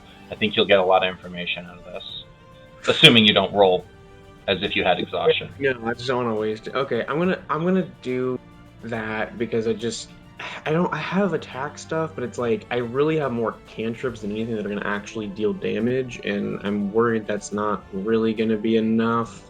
Okay. Yeah. I can keep Fjorn safer at the very least, so I'm just gonna stay back. How fast? That thing moved pretty fast, didn't it, with the 4 legs? Yeah, it did. But mind you, it moved very quickly. It moved very quickly.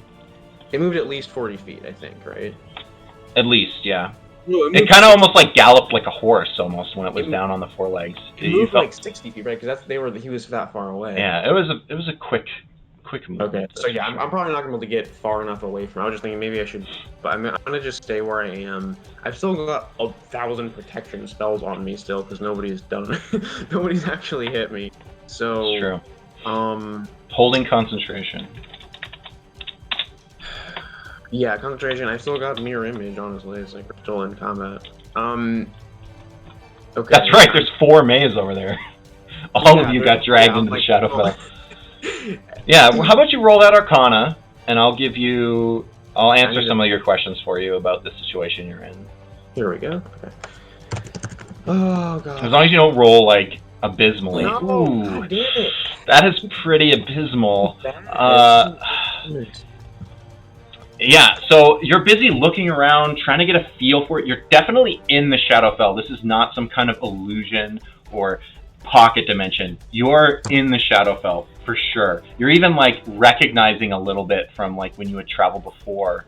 You're like, oh, like hundreds of feet over that way. You can feel that the passage of time is probably different than in the material plane, although I'm not going to consider that with taking turns in combat, although I probably should.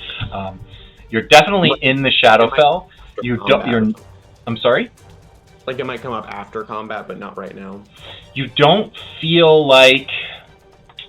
Man, with that 9, you're not entirely sure what's keeping you here. You don't know if you're going to snap back because of something maintaining your presence here. You're not sure if you're going to have to look for a rift to get out. You're not entirely sure what's going on.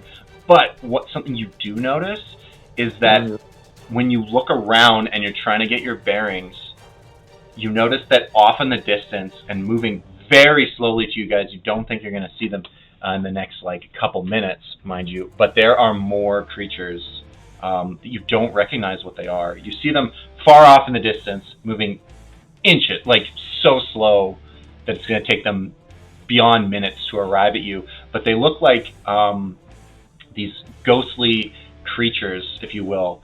They're kind of floating over the air a little bit. You haven't seen something like this before. You suspect could be undead, maybe. And you notice that each one of these faceless, like almost like shadow. You've seen the shadows before, so you kind of think, oh, these kind of look like those shadows. Except it's more ethereal, less darkness. And they have these long swords that they're holding as well. And this is also a creature from the same book as the other one that I don't think you'll be familiar with. But they're far away. You don't have to worry about them entering combat, but you notice that there's dozens of these things on all around you, and they're slowly converging on this location. That's what you get with that 9. Okay, so we're screwed. I say that. Okay, so we're screwed. He's like, why didn't you attack?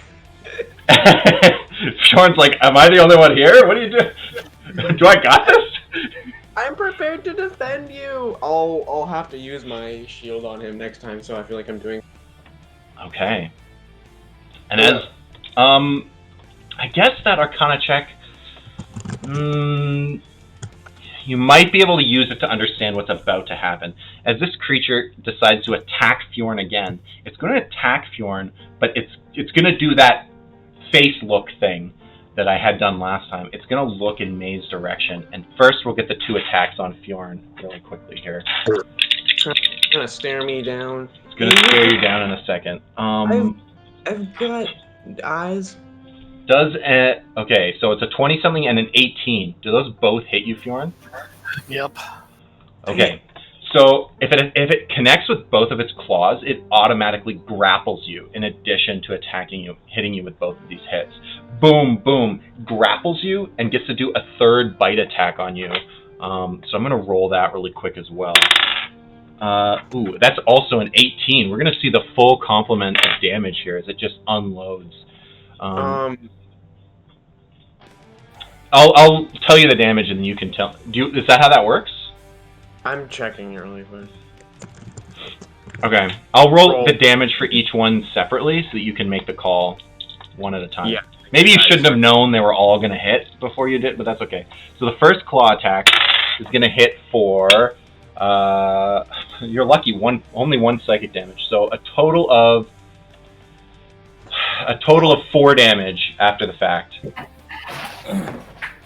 I'll do the math for you, just tell you the total damage. So you're just going to let the 4 through? Where's my freaking... 4 is not that much. Okay, yeah. So 4 damage. That's after your resistances, that's everything. So you get some slashing, some psychic in there. The second claw attack coming in. Wow, that was bad. It rolled minimum damage. It's only going to do... So you're only going to take 3 damage total. 4 damage so I can help you. I feel like that's okay. The bite is actually pretty darn nasty, so we're gonna see what happens here. Well, yeah, also, in case what's his name does a lot of damage, I want to say. Because I basically So- got 16 hit points I can take back from a damage. So you take 12 points of piercing from the bite, which is going to have to only 6 damage, and you're also going to take a boatload of psychic damage. Yeah, that's what I want. Okay, that's what I was wanting to keep. So you just took. I said 7, right? This will all be part of that same attack. 7 plus 14 psychic damage, so a grand total of 21 damage. And I think this is where May is going to come in and try to save you. So 21, you said? Yeah. This will be Okay. 21 after his resistances, after everything to Fjorn. Okay. Yep, I'll use my ward. So how much is absorbed by the ward? 16. So he'll take 5. Okay, you only take 5. Are you bloodied now, Fjorn? No, not with 5. Okay, so it's good stuff. As the arcane ward expands from your body and gets in the way, but you are still grappled by whatever this giant creature is. It's got you like with one claw, and it's kind of like, I guess both claws, because it's only large, it's not huge, and it's kind of holding you. And when it does that bite with its weird face thing, it does like a whole bunch of psychic damage. It also has an additional effect. Every magical item you are carrying is currently mundane. Oh, okay, whatever. That's not that big a deal. So your having ghoul is no longer magical, so it's going to lose that +1 effect on it. You no longer have that coin giving you +1 to all your rolls. You don't technically you lose some max hit points, but it won't matter due to the ring not working anymore.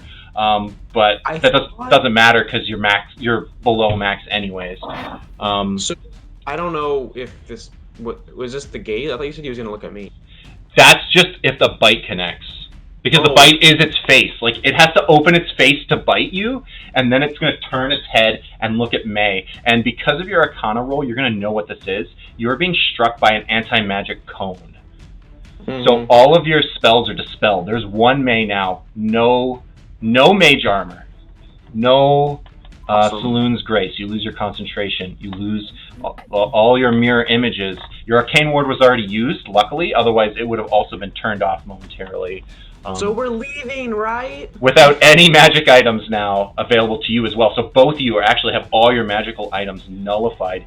You feel very vulnerable.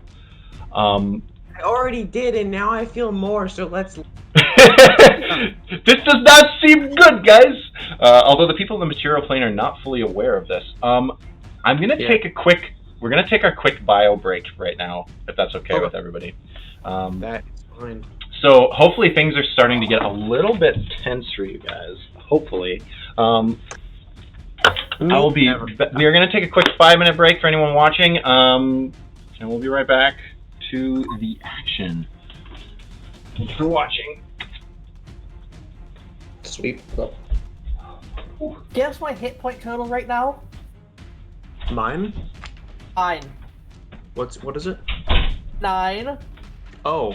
33. If you guys can kill this stupid mage person, I'm really hoping fucking kill Drug and then be like, hey, person, bring them back or we'll stab you to death. I don't know. We really need to get back. Anti-magic field is terrible. I have if we can survive combat, I have a spell that can really throw like that.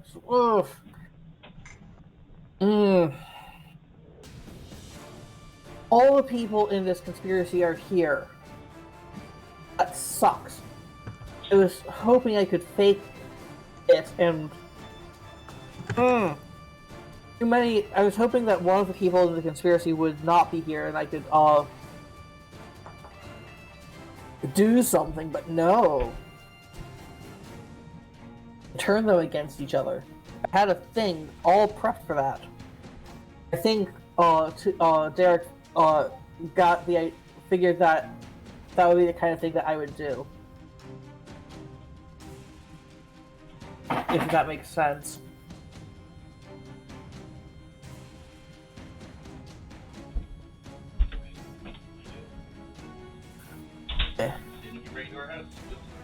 What are you doing down here?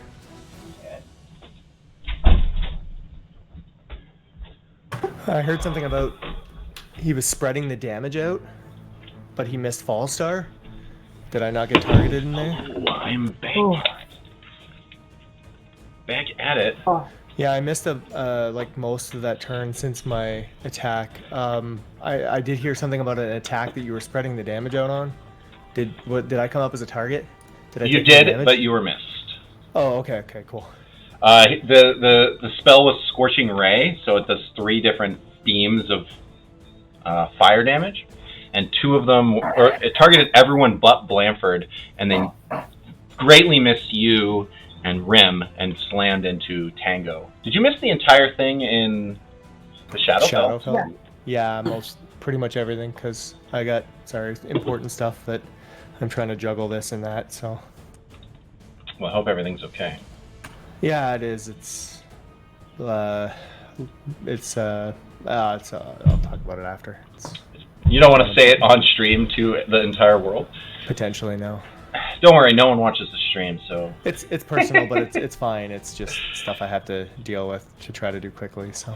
Quick shout out to the people who are watching. I have a feeling it is actually just people playing and some bots, but if it's not, if it's a real human being out there, you are awesome. And thank you for watching. Is everyone back yet, or do you want me to go over what happened in the Shadowfell? Sure. Just give a quick summary. I'll be right back. Okay, yeah, I'll go over a quick summary of what happened. So, it's kind of important because I kind of want to impart upon you guys the danger of what they're fighting right now. So, I believe Fjorn did some swings. I can't remember if he... What did Fjorn do? He did some damage? Yeah, he did. He did some damage. Corbin missed miserably. May decided to try to get information on what the situation was instead of just attacking. And she learned that there's a very slow-moving army of like ghost creatures that she doesn't recognize as a monster that we fought in the past, moving on to them, but very slowly, like minutes. So we're talking like 20+ combat rounds before they would arrive. But it's an impending doom kind of thing. This creature, this long-armed giraffe creature, managed to connect all of its attacks on Fjorn, got lucky with the swings. When it connects with both of its claws attacks, it gets a free grapple. And then when it grapples, it gets another bite attack on top of everything.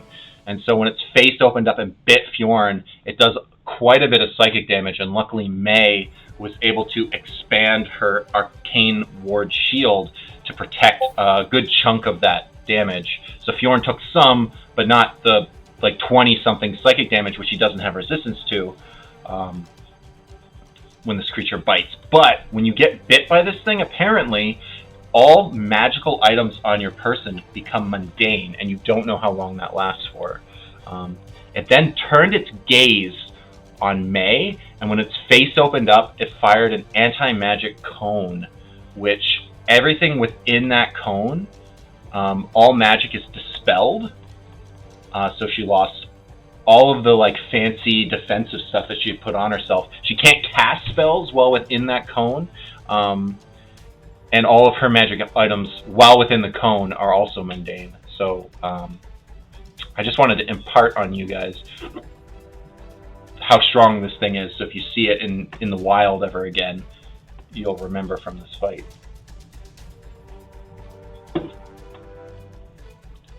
Anti-magic cone is... It mimics the spell Anti-Magic Field, if anyone wanted to look that up in D&D Beyond. It is, normally it's an 8th level spell, but the cone is not an 8th level spell. The cone goes on and off if it has its face open, which is at the DM's discretion. So, I mean, you know. So who's back? Me. Just the Though one. I might actually... We'll see. I might have to go for the rest of the session, but Oh, that's. I'm not sure. Okay. Yeah, unfortunately, it's. We'll see if I can juggle things, but if I can't, then I'll just have to go. Okay, let me know, man. Yeah. All right, we got Fjorn back. wait on Falstar and sorry, May and Blanford.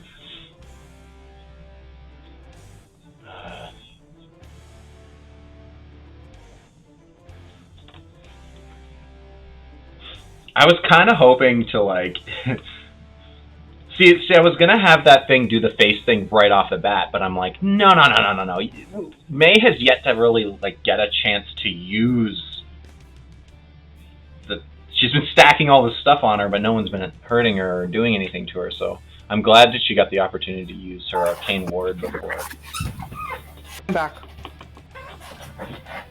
Just waiting on May. If May's back, then we're good.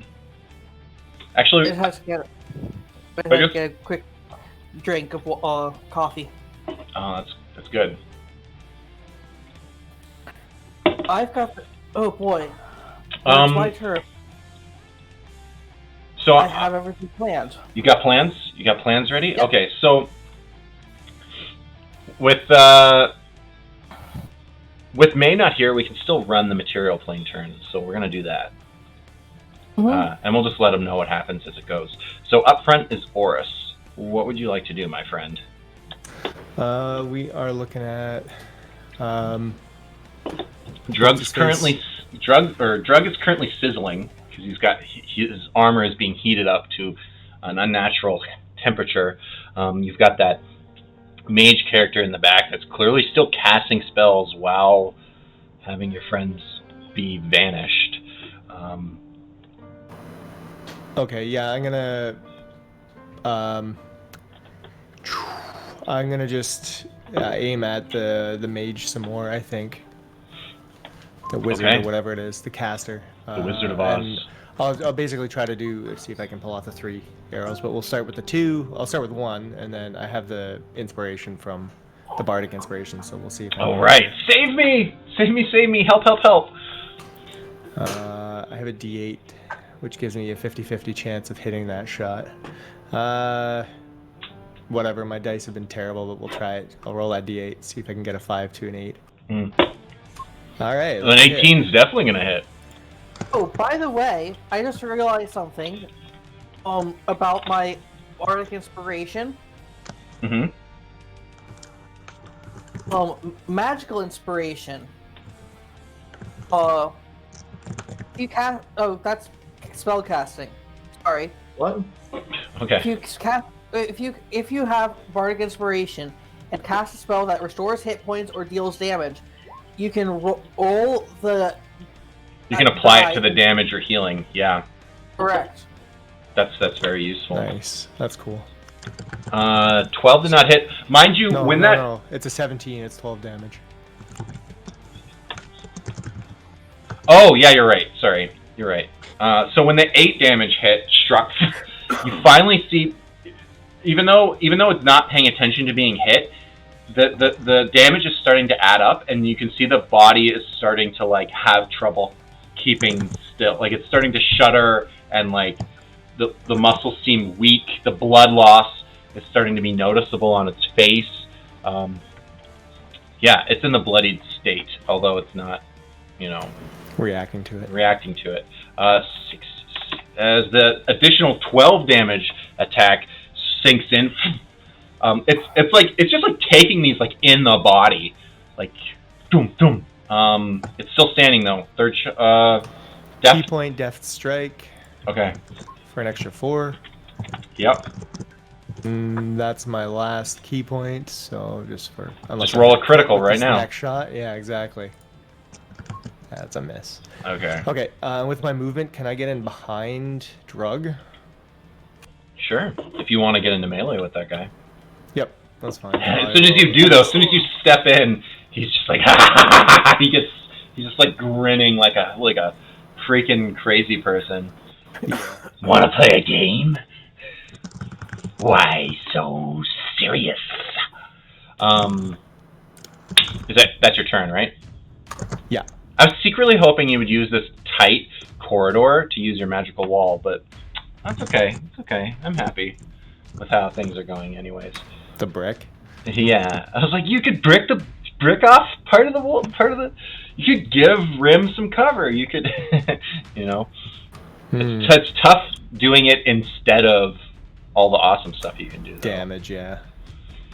So as you finish up, it's now Tango's turn, and he, composes himself, brushes his coat off, and he cracks that whip against the ground, and he says, "Undead Revenant, huh?" And he swings his whip for some attacks. But now you see why we're focused. Why you see we're spending so much time dealing with him. He's super dangerous. Jesus Christ. Okay, well, he misses twice as he snaps that whip. It's nothing. Just brutally bad rolls. I don't know. It happens. The DM rolls bad sometimes, and it happens to all be on Tango's turn. It's too bad because I wanted to show off what the whip can do. It doesn't do anything. It just misses. The whip that when it does a natural 20, it stuns. The whip that with the whistle. Well, you can't stun the Revenant, so it wouldn't be super good. But all right. Well, that's it for Tango. It takes 4 to tango apparently as you guys surround Drug. Blanford, it's your go, my friend. You're holding concentration still on that spell. Like that Which is wild. That massive 20, dirty 20. Okay. West the whistle. Okay. We don't want him to go prone because that would mean that Rim would not get. Rim's gonna melee. Rim's going to melee? He pulled his swords out at the end of his last turn, yeah. Oh. Huh. If that's going to factor in. Oh, I know what you're going to do. It means a decanter of endless water. Yeah. Okay. Do you want to throw up? Do you want to throw up the heat metal damage real quick as your bonus action? Bonus action. Heat metal. You're gonna burn him up and then cool him off. 13 damage. Oh boy, that's a nice one. He's sizzling from the inside. You can smell the flesh underneath baking.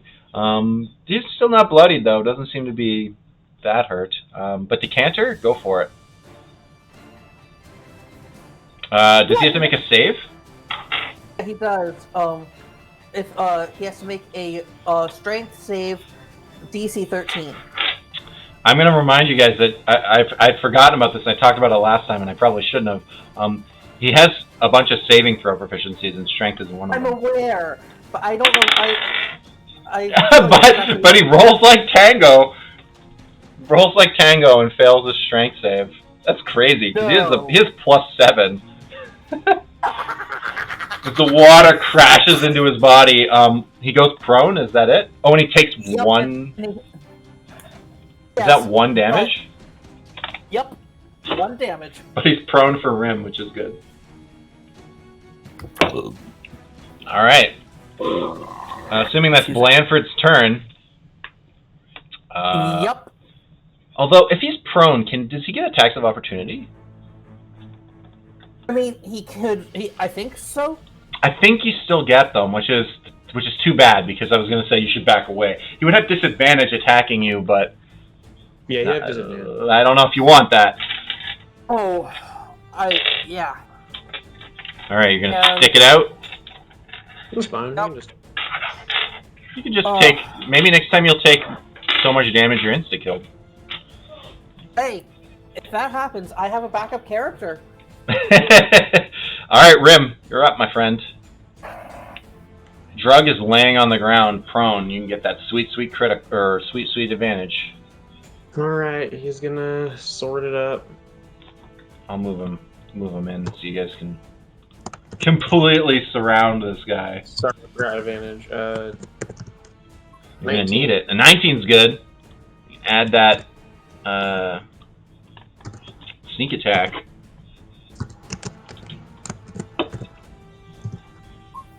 And another 19. Perfect. Okay.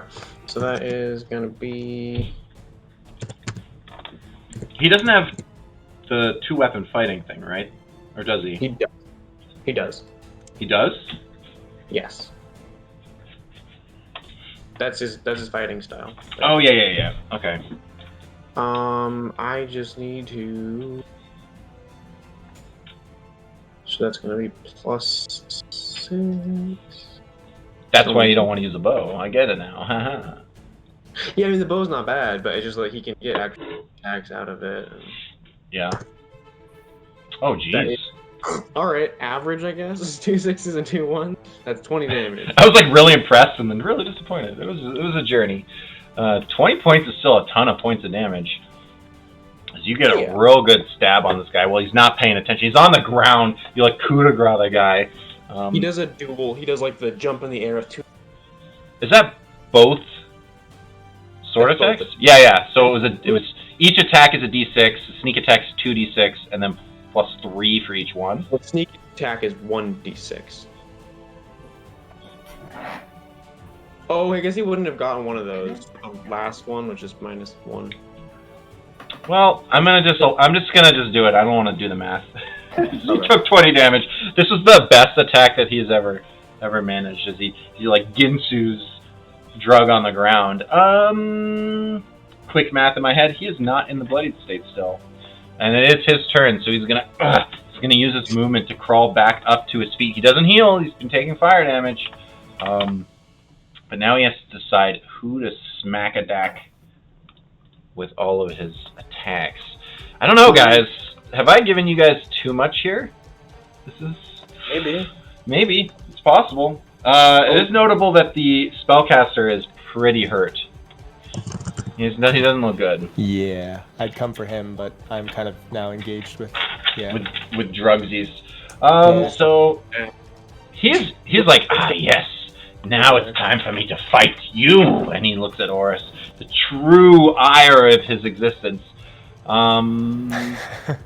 I could still turn on my turn and just still shoot arrows at the caster. If you don't take a lot of damage, that might be the best move. Absolutely disrespects him by not engaging with him. Moves up He to is him going. and ignores him. Then maybe not, but This is probably going to be an anticlimactic move, but he's going to use. He finally gets you in range, and instead of swinging, he's going to do that glare attack, that vengeful glare as he stares into your very soul.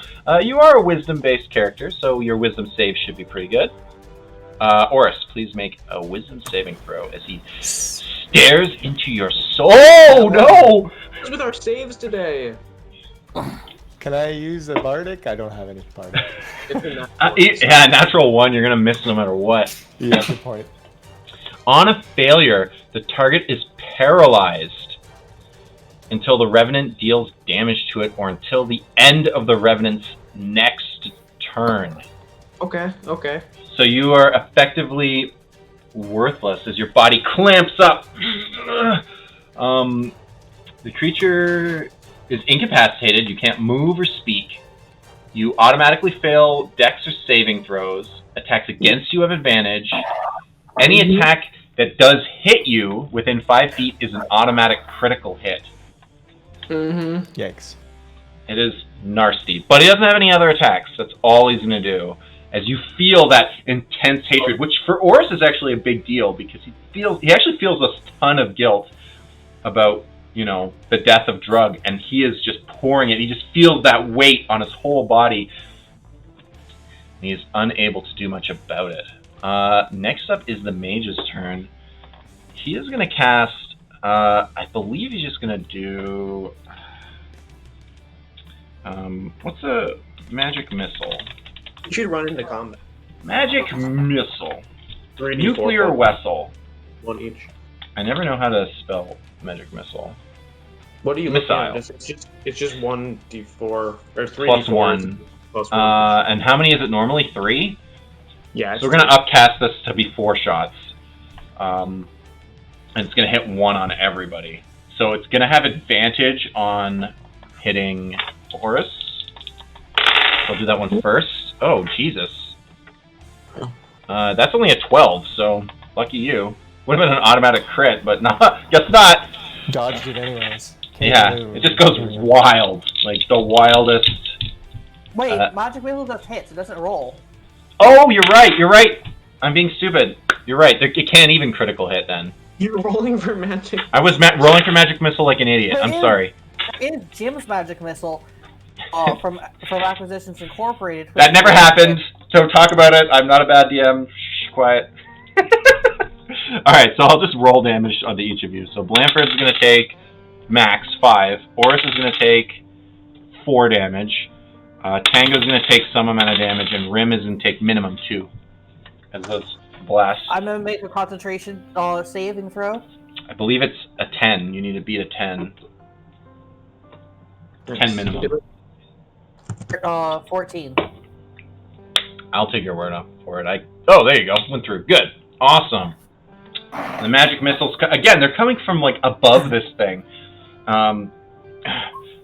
It does seem to be weakening, and as it's starting to, like, you know, its body is starting to give out, this creature, for a second, you guys see this, like, weird, like, flickering of dimensions, and for a second, you guys see Fjorn and May standing there. You see them, like, Fjorn is, like, off the ground, and you see him, like, flicker into the material plane and then flicker back out. You see May, she's, like, you see her flicker in, and you see her, like, as, I'm going to use the word naked, but that's not what I mean, as, like, naked as you've ever seen her before. Still clothed, obviously, but, like...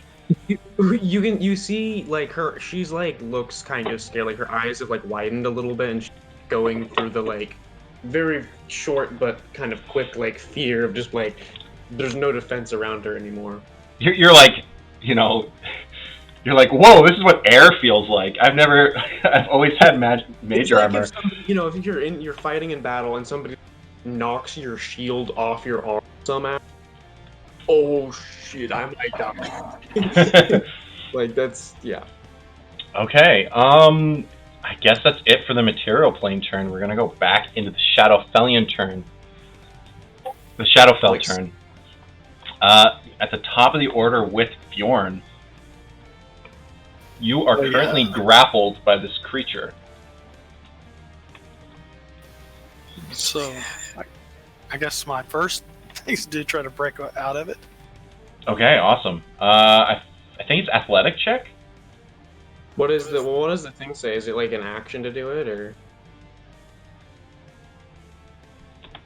It just says that they're grappled, and it tells me the DC. So there's a DC. Okay, yeah. So yeah, roll. You just have to beat the DC. Or acrobatics. I'm assuming. You could have done acrobatics, but I mean, it's Fjorn. So, I believe you're automatically still including the coin as well. So I'm going to take -1 off that. Not that it mattered. A 12 would have failed anyways. Oh, but you're raging. You're raging. You're raging, so you have advantage. Yeah, you do have advantage on this roll. Your athletics is only +4. Yep. Oh. Not proficient? No.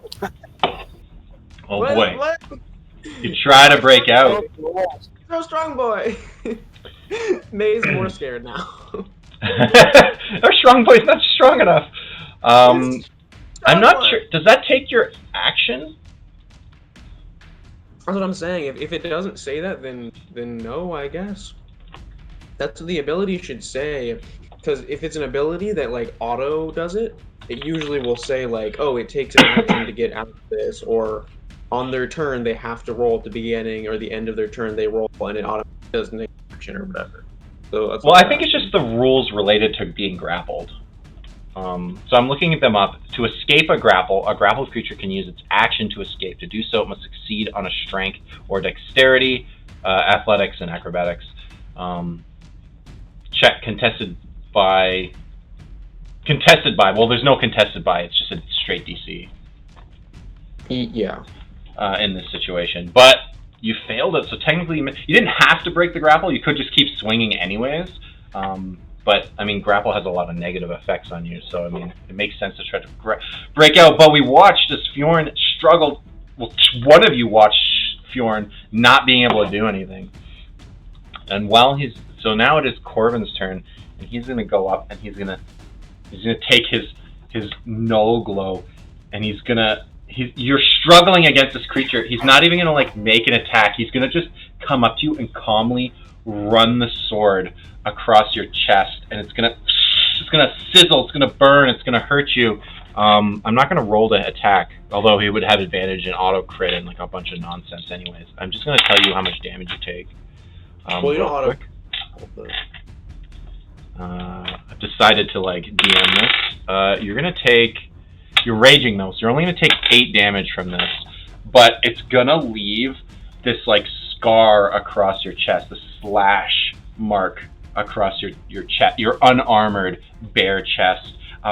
You're not quite just like automatically, it's like cauterized, it's kind of dark and it kind of hurts a little bit, just stings. He's going to leave his mark on you, Fjorn. He's not going to call you Fjorn. He's going to say, those of the cold north have always been weak. And he's going to step back and let this other creature handle the fight. He's going to step a couple feet back, and he's going to stand with this, like, I've already defeated you, like, arms wide out, evil stance as you're being defeated by Corbin and his weird creature. You feel woeful at this point. That's a hint as to what the name of the creature is. May, it is your turn, and you no longer have concentration, but you can't cast spells while within the cone. I can't cast spells. Correct. Yeah. Okay, so May's in the past round has been going through. She pretty scared. So, she almost instantly realizes that her magic is all like gone in a split second, and it sort of feels like a limb being cut off or something like that, like this ghost, like she always has her armor and her, the mirror images and stuff, they're just all gone suddenly. So she reaches down for her sword, but she forgot that she doesn't have her short sword anymore because she gave it to Rim, and she hasn't got herself a new one yet. So she like reaches down and like feels her empty scabbard, and for a moment is like even more scared. And then she's going to... So tell me how much of this I can do. Okay. Because I think usually like intimidation and stuff aren't like an action. She basically wants to run forward, just her full movement, because she can't even get there. It's like they're 40 feet away, but she's basically going to run top speed towards them, and and she use her action to make another Arcana check, see if she can figure anything else about this situation, like an escape route, or if this thing, or if there's illusions or something, just anything she can find. And also roll intimidation and see if you can scare these things by just like running at them without any powers or anything. I'm gonna stab you! I'm gonna stab you! And you want to do an animal handling check, right? Mm-hmm. All of those. Sorry, I just wanted to bring it up. This is what that thing looks like, by the way. I didn't want to see that. That's disgusting. Great, okay. Is that the... That's the weird thing that's holding Fjorn right now. So, can I do those things? Or? Okay, so you're gonna run up, you're gonna do Arcana and then Intimidation. Okay, I like it. Yeah, you can do that. Let's roll Arcana first. What are you trying to... You're trying to discern the situation like you were last time? I mean, yeah, if there is anything that I'm like, oh, there's... Is it creepier if I do this? I mean, like, is there a portal? She doesn't even really know how we got here or how to change that. Like, is it like we're being held here until the other dead or something? Is there some sort of constant... She don't know. Mm-hmm. Sounds good. A 20. Okay, yeah. When that flicker happened, where you guys existed for a second, like you were in both planes, kind of jumping between the two. It was this very unnerving sense that both of you felt. But you realized very quickly your magical senses, your everything, even though you didn't have the powers, your mind is still working. And yes, you are feeling pretty confident, although you have no way to convey this to the rest of your party, that if that mage character is what is keeping you in this realm, you feel like if that dies or is no longer concentrating, if it's not doing the thing it's doing, you will be returned to the material plane, and you have an out. You can try intimidation. Okay, yeah, she's gonna try to intimidate. Oh, It's very intimidating. It's very intimidating. Almost crit. Oh, that would have been great. As you run up to try to scare the weird aberration, Corbin, unfazed entirely by you running up. He has got this air of confidence about him that is unshattering. He does not even seem concerned. He's just like, yes, run to me, child. Be afraid. Or, run to me, my child. He says specifically the phrase, my child, again. I am going to beat him up at some point and stand over him into. We got to set that evilness up. The Woe Strider, a little shaken. I called it by its name by accident. I apologize. I should not have said what it was called. But if you caught that, that's a little tidbit. Your Kana was very good, so maybe that's fine. The creature does seem shaken, and I'm going to give it a minus to the DC check, potentially, for the grapple, as it is distracted by you. Is at the end of your turn. Actually, you know what? You're going to frighten it so much. That's not what I'm going to have it do. It's got Fjorn. What I'm going to do is I'm going to have the intimidation's actually going to make it recoil, and its mouth is going to close. That's what it is. Its face is going to come back to shut.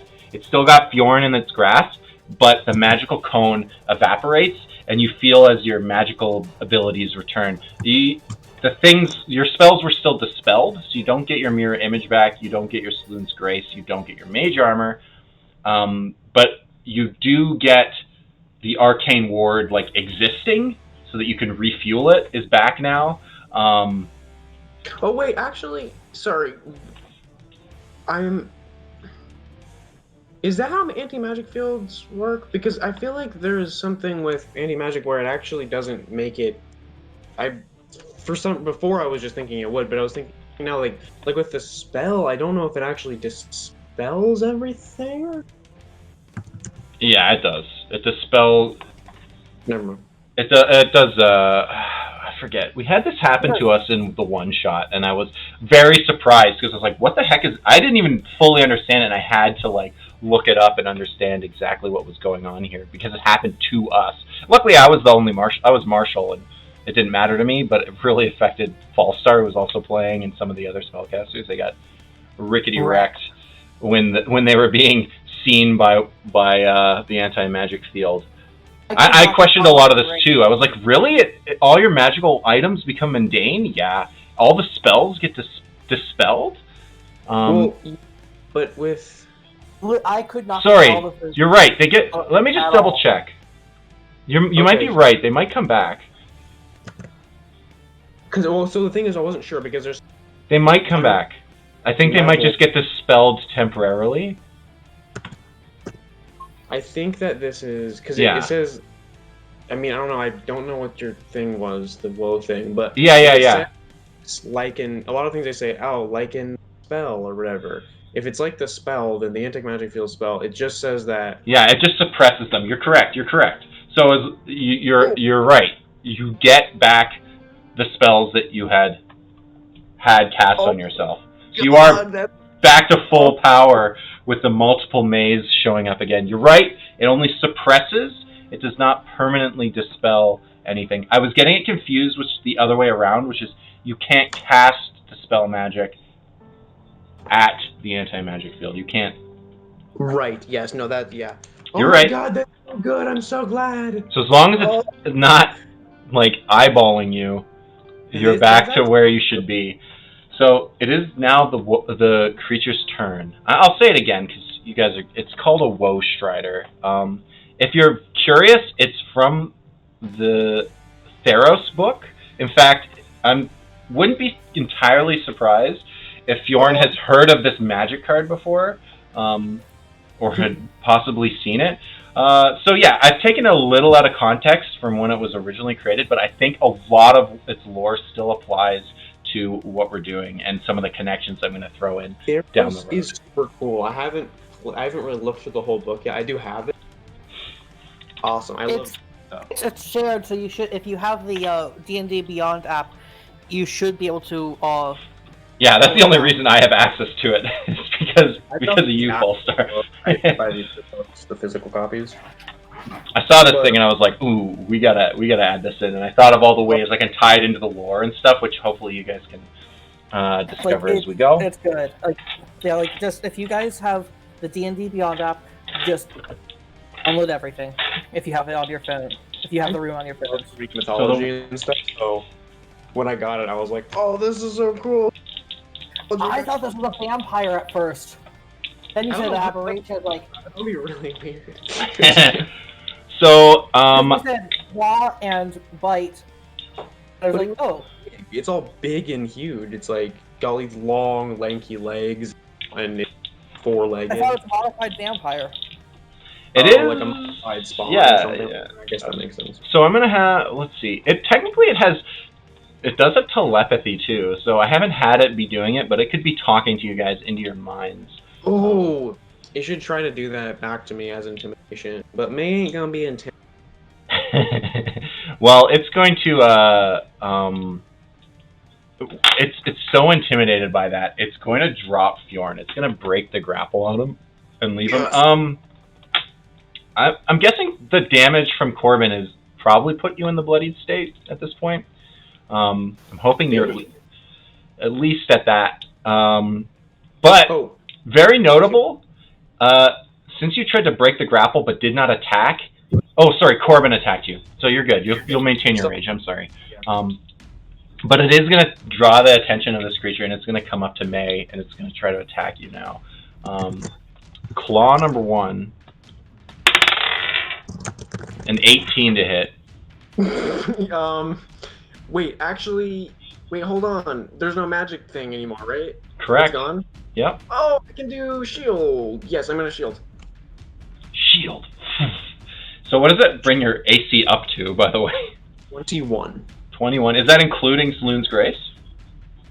Oh shit, 22. Yeah, Saloon's Grace. As you are able to stop this thing from attacking. It's going to come down with the second claw. 23, actually, as the second claw goes to hit you. Well, I forgot. I don't know why I did shield, because I forgot I have the mirror image. That's true. So you can use one of your mirror images to stop you from taking this hit. But you roll under. Let me check what the thing is. Or is it? Or do you need under? Maybe you need under. No, I need to roll higher. So yeah, it's supposed to be a 7. 5+, I think you needed. What? Or is it a 7? Did you say? What did you need to roll? Do I need to roll? Well, if it targets me. You rolled a 4 for your mirror image check, right? And what did you need to succeed that? A 6. So it's okay. So you're gonna actually take some damage from this thing. But don't worry, its claws aren't that devastating. Yeah, devastating to me though. 7 points of damage. I mean, you don't have arcane. This is actual health damage off of you. So I mean, yeah, it's a big deal. 7 slashing plus 6 psychic damage, but I believe Saloon's Grace is going to give you resistance to that slashing. Yep, for now. So that's, what was it? It was 6 or 7? 9 total with the psychic damage on top. 9 7 halved to 3 plus 6, so 9 total damage to your whole being. Okay, I need to roll Concentration? Concentration, which is just 10.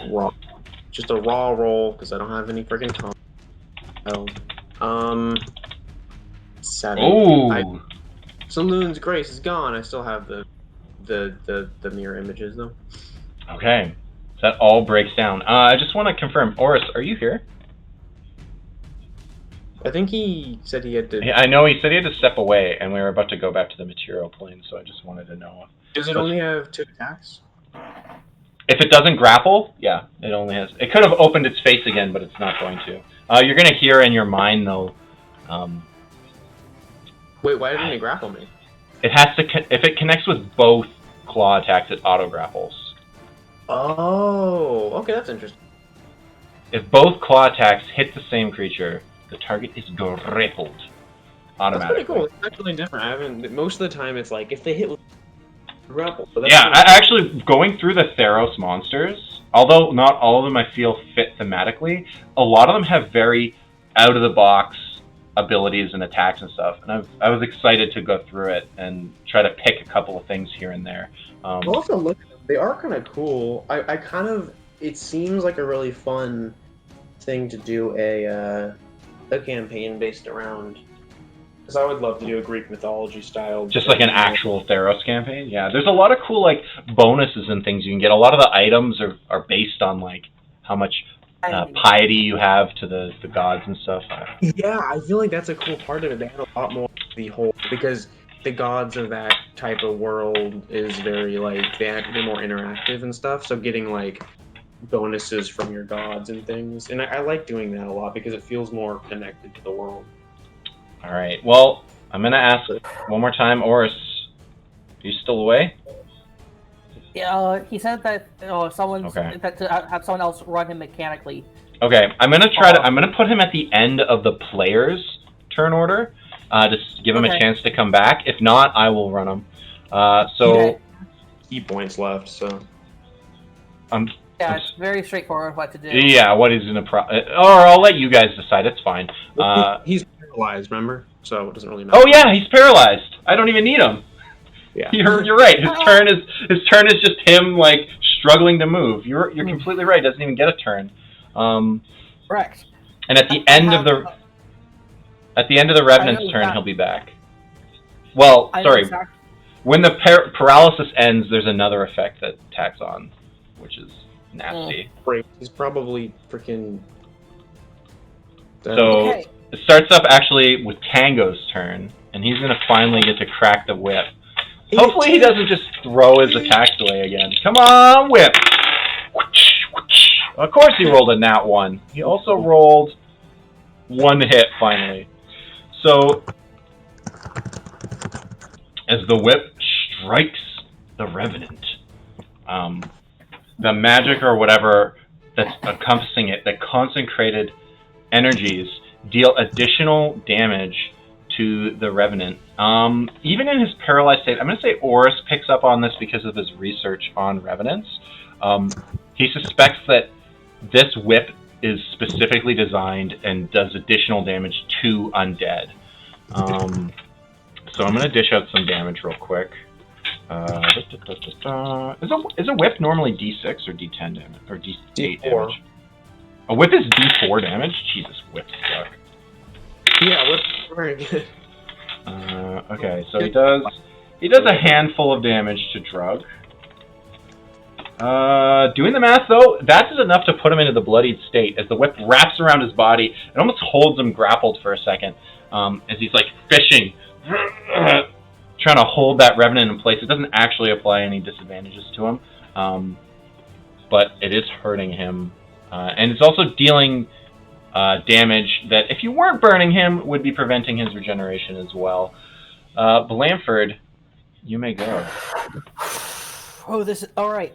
Bonus action. Burn, baby, burn. Burn, baby, burn. Takes 52 fire damage. Yes, he absolutely does. Come on. That's good. Roll the damage. 13. 13. Wow, max damage? Oh, not close. 16 is max damage. It's 13 green. is pretty good though. Still, yeah, that's a ton of fire damage.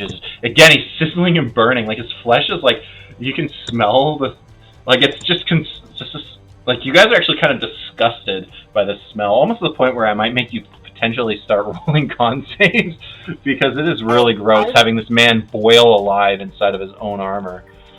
Hey, I'm learning how to cook. Does this Yeah. count as learning how to cook? Yep. You gotta burn some. You gotta crack a few eggs. Hold on. And your Action. turn? Action. Yeah. Action. Okay. I am going to use the Crown of Rays as Scorching Ray at the Sorcerer. Oh, so 3 beams at him? Yep. All right, let's do it. Is this Oh, enough? right. Let's find out. I make a ranged spell attack for each right. On a hit, the target takes 2d6. All right, awesome. Just roll the 3 to hits first. 1. That's probably a miss. That's a 14. Ooh, yeah, it is, but just barely. That's a miss. Oh no! Rude. That's a hit. Did you do that other roll a different way? That's weird to me. That's okay. Yeah. Yeah, the two blasts, like it splits into 3 beams, and then 2 of them like just go past this creature's head on either side, and then the 3rd strikes dead on. How much damage? I said creature, but I was hoping for at least 2 hits, but 7. 7 The first damage. distractions, they were like, whoa, whoa, and he's like, whoa, dodge, dodge. In the face. The face is like burnt. It's one more? crispy now. That was the mark that it had been used. All right. Oh, how much damage did you end up? You only did 7, right? Okay. Yeah. Still, Okay. this whatever this is looking hurt. Really hurt at this point. I was hoping for a little bit more damage than that. Me too. Won't lie. Destroy them. AC 15 coming in hot. Rude, though.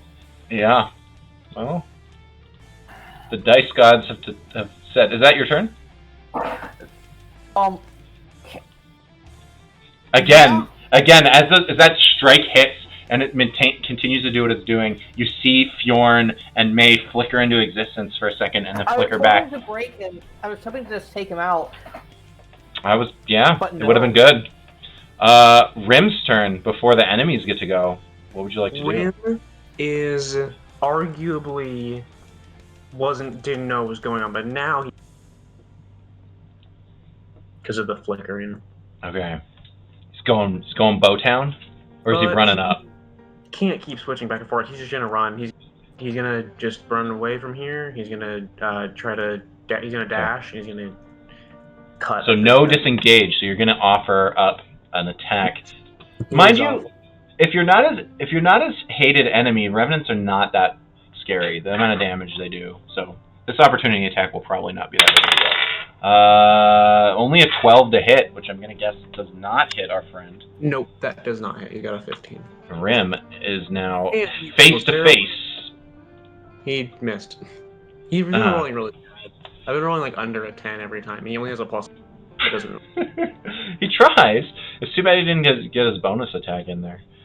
He just swings on the mage. He's gonna go to the side a little bit though, just because he doesn't want. He wants people to other people to be able to hit him. Okay. Just I'll give you that. Yeah. Yeah, that's fine. Okay. It's Drug's turn, who again has no ability to revive himself, but he hasn't broken Oris out yet. He's gonna get a swing on Oris. Man, do I want him to swing on?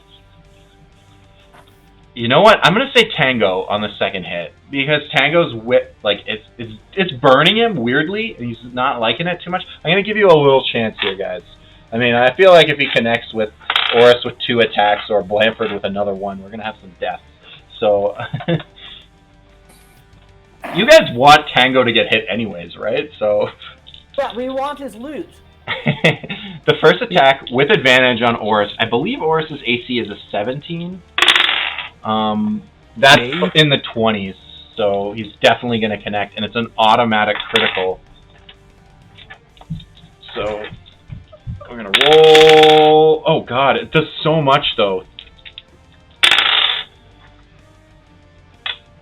12. Okay, wait, and I gotta double up the hate damage too. The damage? Yeah, it's normally 6d6 extra bludgeoning, and now 8d6 extra bludgeoning. Am I about to get one-shotted? You're gonna take a ton of damage. 42 bludgeoning damage. Yeah, I'm down. No. Oris goes down. Even if I had 41, so even if I didn't take any damage between when I left and now, then I'm still down. It's because you were paralyzed. Like it's the auto. He gets advantage on the hit on you, and then the auto crit Like, normally when he hits one of the people he hates, he does a D10 plus 4 plus another 4d6 hate damage. Now that doubled to 2d10, 8d6 plus 4. So it's just a ton of dice being thrown at you as he one shot slams against you, knocks you into the unconscious state, and we can worry about some death saving throws potentially on the following turn. It's going to turn now. He's going to turn. He's going to swing at Tango. But, like, you guys haven't been telling Tango this, but he's... Like, you guys do know that Tango has some fighting ability, but he doesn't seem to have the battlefield awareness of what to fight. So maybe if you guys, like, said to Tango, like, attack the caster, he might actually, like, turn his attention and do something interesting. He's cool and no one likes him. Yeah, he's just... He's trying to protect these guys. He watches as Oris goes down, and he's like, no! Ah! And then as Drug gets his swing attack on Tango... Oh, he's gonna hit, but there's no hate damage on this one. It's just a regular attack here. Takes another chunk of damage. Tango is. That's enough. He's hurt now. As that attack comes in, hits him in the side. Damn it. Okay. The mage's turn. It's gonna. No, it has a person in melee combat with it. What's a cool melee attack? Rim is gonna turn to Rim. Scorching Ray, all 3 attacks on Rim. What, disadvantage? Yep. Okay. Would it have disadvantage? That's a good question, actually. Of course it would. It's a ranged attack. Assuming that it's the thing casting the spells, my friend. Well, if it's being cast from that position... Let me think about it. I'm just trying to understand that God. There's information going on that you guys aren't fully privy to. It will be at disadvantage. It will be at disadvantage. It's important, though, because I'm telling you information by giving you the disadvantage or not. So first attack, first beam, that's gonna miss. That was a 9. A 17. Does a 17 hit? Yeah, Rim, yes. And then a 9. Okay, so 2 misses. He's gonna return the favor from that crown of blasting or whatever. Is it crown of? What do they call that thing? The crown of rays. It has like different rays that you can fire out of it. Oh, it's so cool. You didn't get me disintegrate. Not yet. Level that thing up, maybe. 8 points of fire damage on Rim as he's finally like a target of. Again, it's coming from like the sky. It's like raining down on his body. That's it for the material plane. You know what I'm gonna do here? Unless you guys. No, I'm gonna let you. I was gonna say the material plane's moving at a different time, and they should get a second turn. But now I realize it's the other way around. The Shadowfells would have multiple turns because well, it's going. It depends. It does depend. I could do it however I want because the time is different every time you go into it. I'm gonna go to the Shadowfell turn and try to get this combat going. Fjorn, you are no longer grappled. That going. We're not being. Well, maybe you guys can defeat this Woe Shredder. Corbin's like 30 feet away from you now, Fjorn, but the Woe Shredder is still on you. I'm gonna try to dispatch it, I guess. All right, sounds good. Kill it. Just freaking crit on it or something. We haven't crit a single time this freaking. Yeah, there's been no crits. No one, except for that forced crit. That was it. Wow, that's a lot of damage. 18 plus another 5. Oh, 22 does hit. By the way. So that's 23 damage. That's a lot of damage as you carve into this thing, and the necrotic damage singes its body. It's not in the bloodied state. You want to swing again? Oh no! Mine. Miss! Get your own nat ones. Corbin continues to back up in his like I've already won stance, not even caring at this point. And he raises his hands a little bit, and you notice that those ghostly figures are still marching slowly, ever slowly forward. But as he raises his hands, galloping beside him, tutum, tutum, 3 more of these creatures, these Woe Striders, come to his side, and you realize his army, whatever he is doing, is vast. He seems... I don't know what to say other than it's an intimidating presence, seeing these creatures come and surround him, and he stands there almost like he's already defeated you guys, so cocky, not even caring. May, what would you like to do for your turn? Mace kicks off her turn by looking over a micro expression, if you will, and then she just tries to kind of reflect his cockiness and wink at Corbin. Trying to get inspiration. He rolls insight, and he does know that you're attracted to him. So that's super Nice. So okay. I don't know. Okay, I don't know how this is. I know it's not a spell or whatever. I didn't think about this before when I rolled Arcana, but the whole concentration thing. Since technically there's like a thing being done to us, and it's not a spell. It's like, but it's still like sort of magical or whatever. Would something like Dispel Magic keep us to not? Because I can't guess it. So you suspect you're not sure if Dispel Magic would work if you were to use it on the origin of the spell. You feel, since the origin of the spell is not in the same plane as you, casting it here will probably have no effect. You don't know for absolute certainty, but you have a very strong inclination with your high Arcana roll that you cannot affect the spell keeping you here from here. But would I be able to do it on, like, one of us? Not while you're within the Shadowfell plane. So it wouldn't, it's not, okay, it's not. You feel like the origin of the spell, whatever's keeping you, or whatever function... Again, you still don't know if Dispel Magic would work in the material plane either, but you do know that you suspect if it was going to have an effect, you would have to at least be in the same plane of existence as the origin of what's putting you here. So you don't feel like you could save Fjorn doing it, for example.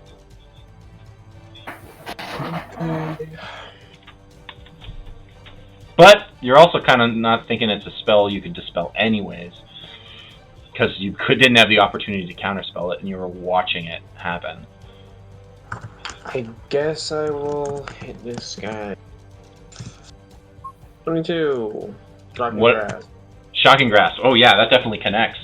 11 points of lightning damage. That ain't bad at all. As the Woe Strider is still... This thing is tanky. As you zap its body and it loses its reactions. And you're kind of concerned because as it's like being shocked, its mouth keeps like opening, and like your innate magical abilities are enough that you can tell that there's like cone of anti-magic like firing off into the air momentarily as it's like flailing around a little bit. But its face is closed currently. Is that your turn? I guess I will, since it's I'm sorry? Move further away. Okay. I forget I guess you never really got into melee with it. Right? Oh, you must have the Shocking Grasp, but it can't. Oh yeah, you're right. I'm sorry. It doesn't have reactions. So you move 30 feet away? Yeah, it came up to me and attacked me. So yeah, so I'm just gonna back.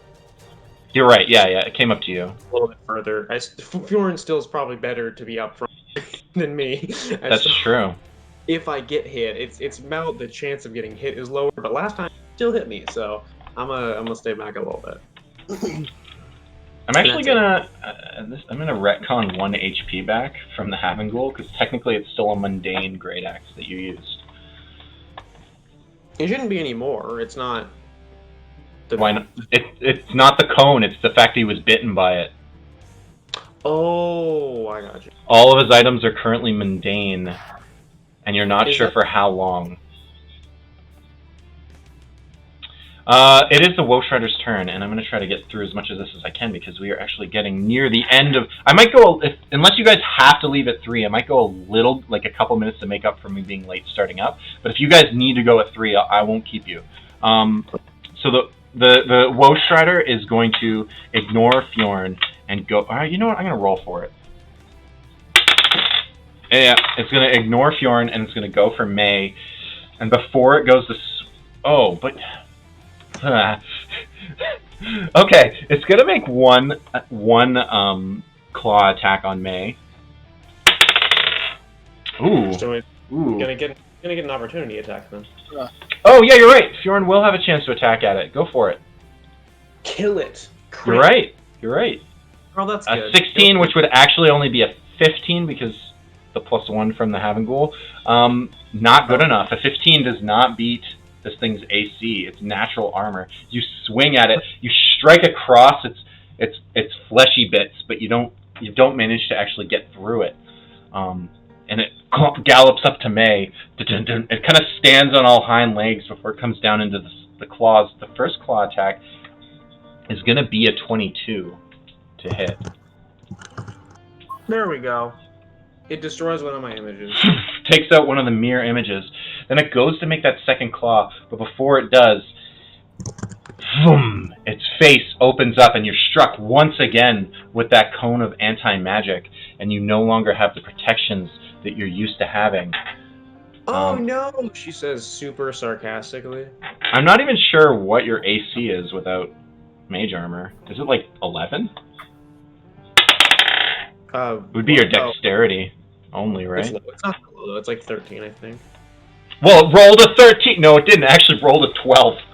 So your +3 to dexterity does manage to save you as you duck and dodge out of the way. Oh, that's pretty awesome, honestly. If rolled a 5 +7, like I'm not even making it up. That not a fudged roll. That's what happened, and you have that plus just enough AC to keep you safe as this thing goes to claw at your fleshy flesh. As that finishes up, though, you guys are aware that there are now 3 more of these creatures, possibly within striking distance on the following round. Yeah, they're gonna kill us all. We know. We can't. We get it, DM. You're trying to. We're gonna go back to the material plane. Part 24 out of 24. So, Oris, it would be your turn. You're just gonna roll your saving throw. Yeah. Ooh, death That's save a fail fail. number 1. Okay, you're not dead though. No, don't die. Tango's turn. That one next time. Tango. What? That one would be bad. You don't want that bad now one. I'm turning. I'm gonna go on these guys' side. Sorry. Oh. Oh god. Okay, so I forget. Oh man, what is this thing called? I know he has a bunch more stuff on him. Yeah, this is what it was.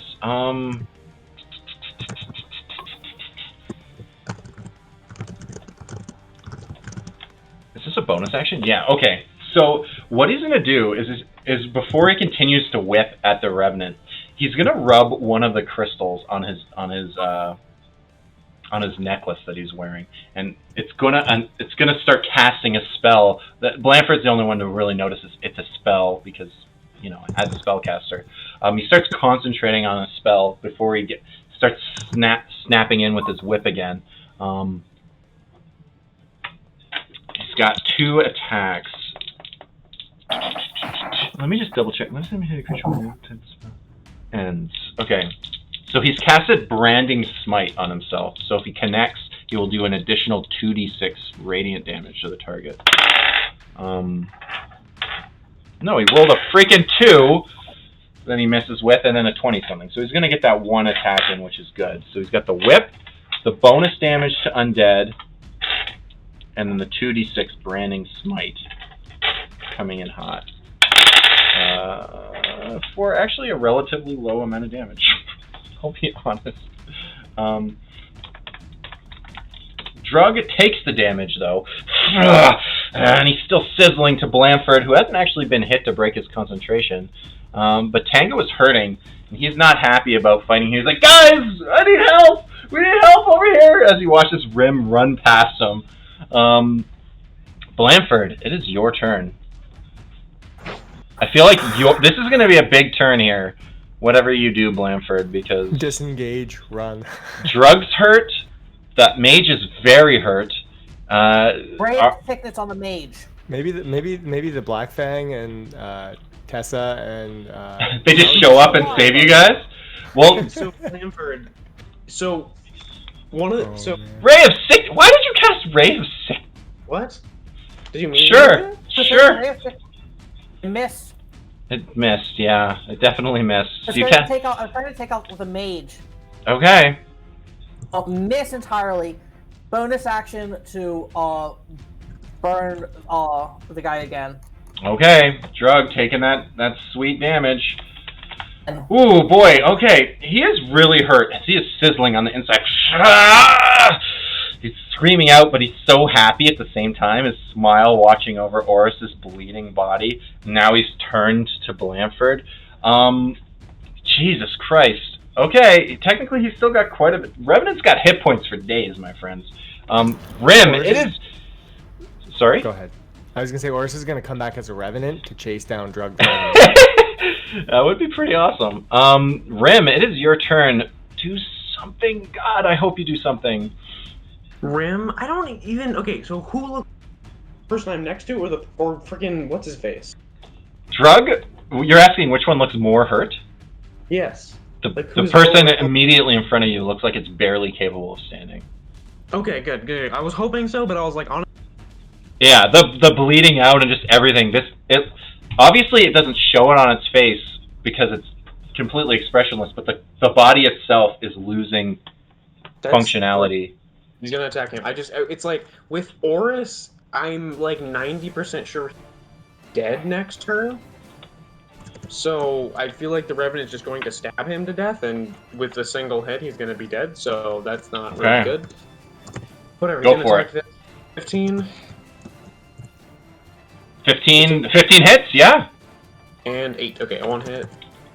It's too bad you can't get that sneak attack. Yeah, 8 is enough. 8 is enough, my friend. You don't even need this second attack. That's not damage. That's not damage. Oh! I misunderstood. You only got 4? No, buddy! Oh, God. He's standing... Stupid thing is standing at 1 hit point. Wait, let me look Jesus and Christ. see if I have any special things left. I guess I could have kept that stupid. Second, he can... Oh, no, you can't, because you use your bonus to attack. Well, second wind doesn't. I don't care about that. But Yeah, it doesn't kill the thing. It is on death's door as you slash into it, and it buckles, and it's on its knees, still doing whatever the frick it's doing with its hands. well, I don't think I need anything else. Okay, Jesus Christ. Alright.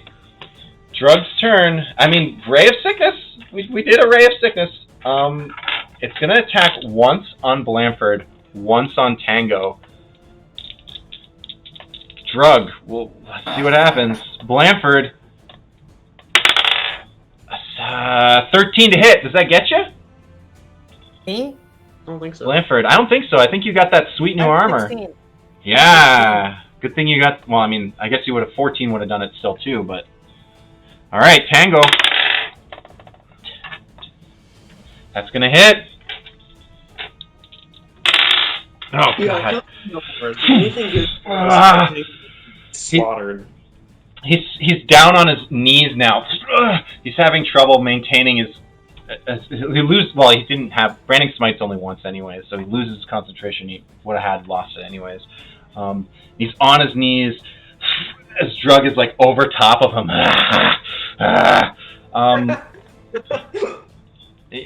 Don't picture it the way you're picturing it. Stop giggling. He's not down.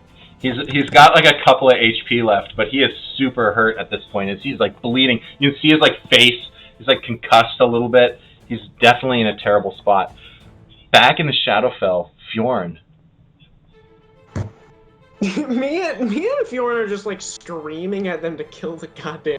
Like, what the hell? We keep flashing, and you guys are still stay alive. What the fuck? Fjorn, what's up? I'm thinking.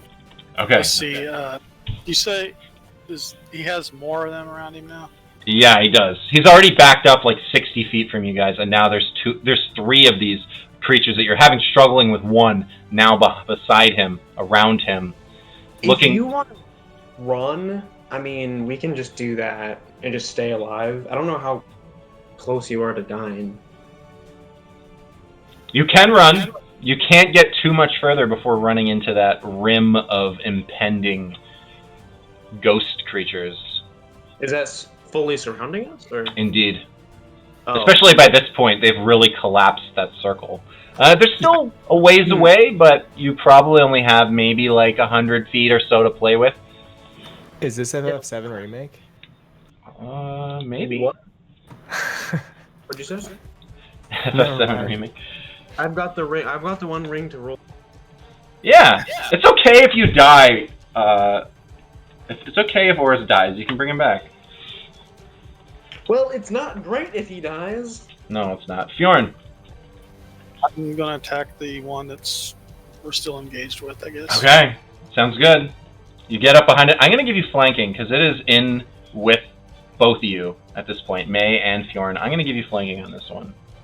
Destroy it. 14 does miss. You're gonna need that advantage. Damn it! No! Oh no! Oh no! One more, my friend. One more. Come on. Do it. No! No, 9 seconds to do it. One more. Nat 20. Nat 20. Oh, that's not gonna do it. This thing has AC 17. 17. No joke. As you claw at this creature, man. I wanted these things to be scary. This is not how scary I planned it. And the Corbin is standing there now on his turn, and he just motions to the creatures and says, "Fetch me, the Highborn." And then they, prepare to move, but it's not their turn. May, it is your turn. May is gonna freaking destroy everybody all the time. God damn You are it. Okay. still within the cone. Yeah, she rolls out of the way. You can wheel out, because technically it's a cone and it's looking at you, so you can wheel around this thing. You'll lose the flanking, but you can get out of the cone. Okay, she's gonna get out of there, and I don't freaking know what's supposed to be here. Okay, Fjorn. She's gonna look at you and say, Fjorn, are you cool with us just like not fighting until we can get out of here?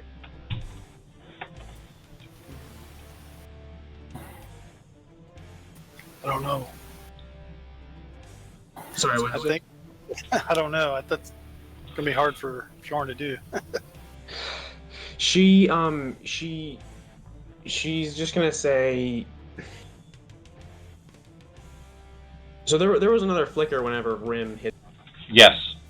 Okay, sure. so I think It was a lengthy, you're used to it being like a brief second. This was like almost 2 seconds of being back in the material plane. So she's just going to be like, I'm pretty sure that they almost got this freaking mage guy down. I can't do anything from here. All I can do right now is make us disappear.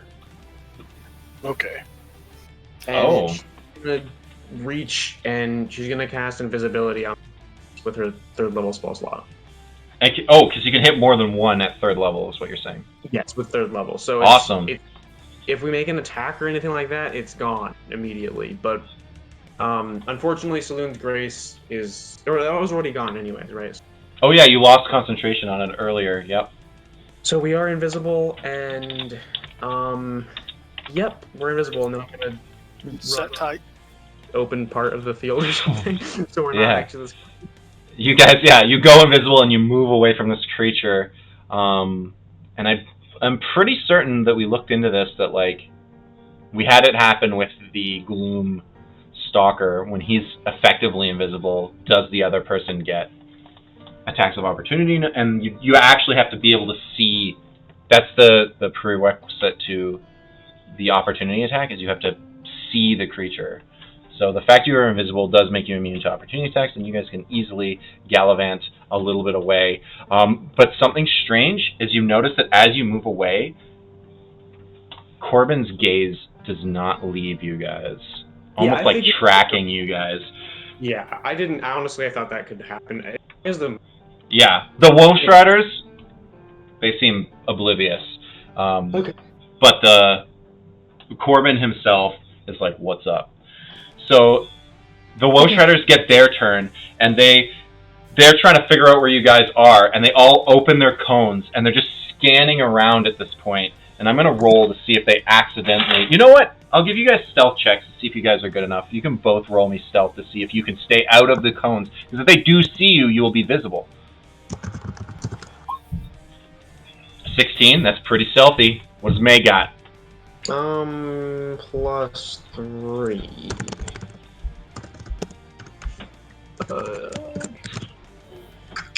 Ooh, a 9. That's not very good. So as they're scanning around, they see May for a second, and they all notice, and then they're all just like glaring at her now, and they gallop as close as they can get. They are not. They're like one of them's like within 20. The hurt one is like 20 feet away from you, and they're all staring at you now. There's like this bubble around you. You don't feel like even with 30 feet of movement you could get out of it at this point. You are being stared down by the Eye of Sauron at this point, with absolutely no way of potentially having your magic come back on your following turn. Back to the material plane. Oris, do not roll a nat 1. Roll a 20 and get back up on your feet. Don't That'd tell be me great. what not to do. No! Oh, you're bleeding out, my friend. Oh, you're bleeding out. You're bleeding out. Oh, God. Tango. Tango is... he's on the ground and he's hurting so bad. And he's going to reach into his bag and he's going to pull something out. And he's going to say, "Catch this, kid!" And he's going to throw it to Rim. It's a bead. I'm going to ask you to do sleight of hand for me to catch this thing. Sleight of hand? Okay. What is +3? Nothing to worry. He's a rogue. Come on. Be good at things. A 15. Yeah, definitely. So this bead comes and you catch it in your hand and you don't know what it does, but you get the impression that this is meant to be thrown as a weapon. I mean, let's be honest, maybe Tango should have just thrown it at the target, but he... What you said? You're supposed to throw this thing at the enemy. From 5 feet away, you friggin' Tango. So, yeah, what he's giving you is... I just want to double check what I call this thing. I'm just like, so you want me to throw a fireball on flips off Tango. It's not the bead that's around May's neck. It is a bead of force. Does Rim know this though? Nah, I don't know if he can identify it.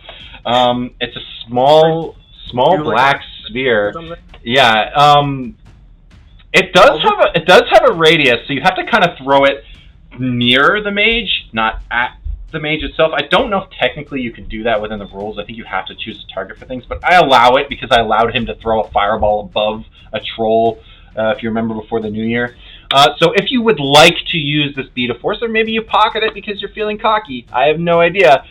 It's a you can look up bead of force, so I'm not going to explain it over the chat, but it does a bunch of guaranteed force damage around an area. I think they can dexterity save half of it, but they're going to take a ton. They're going to take, I think it's 5d4 force damage, and it would be half that at best. But you have that available to you. But Tango does not use his whip, does not fight, and he almost like accepts death as he stares up at the impending doom coming down on him. And he's like, you can see him like almost crying a little, not used to combat in this sense. Blanford, it is your turn. What would you like to do? Drug is still kicking. I'll tell you, somewhere under 30 hit points left. Blanford, I think if you want to, you don't have to, because you obviously can just kind of do something and it might work, but if you want to wait until after Rim goes, because Rim can possibly kill this guy. Like, you could attack him and maybe kill him, whatever. I can't kill Drug in one turn. but you could heal Oris possibly if you That's don't. actually my plan. That's Okay. actually my plan. Let's see what Level happens. spell. Healing word. Healing word. Third Oris. level. All right. We got healers. Go for it. That's not bad. 13 points. 13. Oris, you're back up, my friend. Mind you, if you get down Cantrip. again, there'll be injuries. All right, go. Sorry, go ahead. Don't let him hit you again. As a cantrip, that was my bonus action. My action is a cantrip. Ray of Frost at our spell at the spellcaster. Okay, go for it. Please. You need that AC 15. Let's see it. A 20. Yes, you got it. You don't even you roll damage just for you, but you. He was at. I already said it out loud, and I'm not taking it back. He was at 1 hit point. Yes. As that ice strikes against it, and it boom, no more hand movements. Down, dropped to the ground, dead. It's over. He doesn't have much of a problem with him, and he just goes, "Hey, I think ever since Tango showed up, your stock went up." Tango's now worse than Blanford. Blanford's now good. So we're gonna jump back to the Shadowfell before taking Rim's turn. You guys are like bear down on you. Fjorn, you're invisible. You're invisible. You're kind of keeping your senses, but May is like about to be demolished by these creatures, and the flickering starts happening.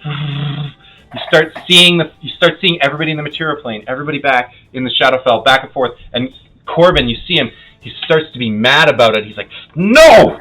Get back here!" And he reaches out, and you feel, both of you feel, he finds Fjorn even, and you feel your throats being choked by invisible hands.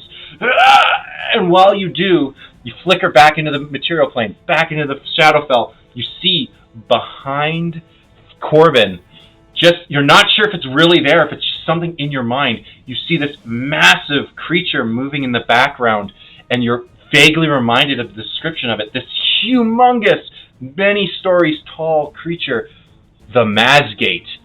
Vroom, vroom. And you can feel this like presence as you're being strangled. Corbin is somehow connected to this creature, somehow powered by it, and you can feel that boom, boom, boom. You flicker back and forth, and finally, boom, you're back both in the material plane. I'm going to say this breaks your concentration, this intense struggle. As funny as it would be, you both arrive invisible. You're going to arrive visibly, landing on the ground. You guys can, I'm just going to throw your faces back on here. As you come back into existence, boom, boom, boom.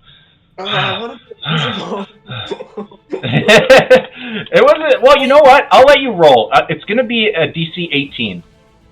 With Arcana? No, concentration. Oh, that's not going to happen. But all right, you drop it. When I see them, I'd like to say, "Hey, could you pick up any? Could you loot that body? If you let's make sure to loot that body over there.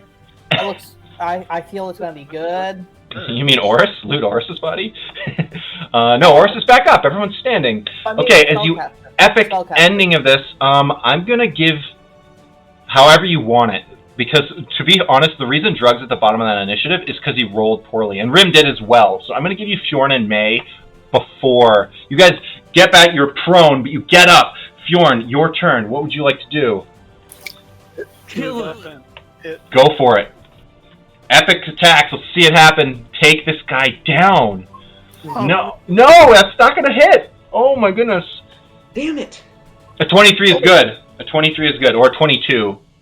Because you do 8 points, 10 points plus your divine, which I believe actually he's immune to. Yes. Oh, resistant to necrotics. He's gonna take only 4 from that, so 14 total points.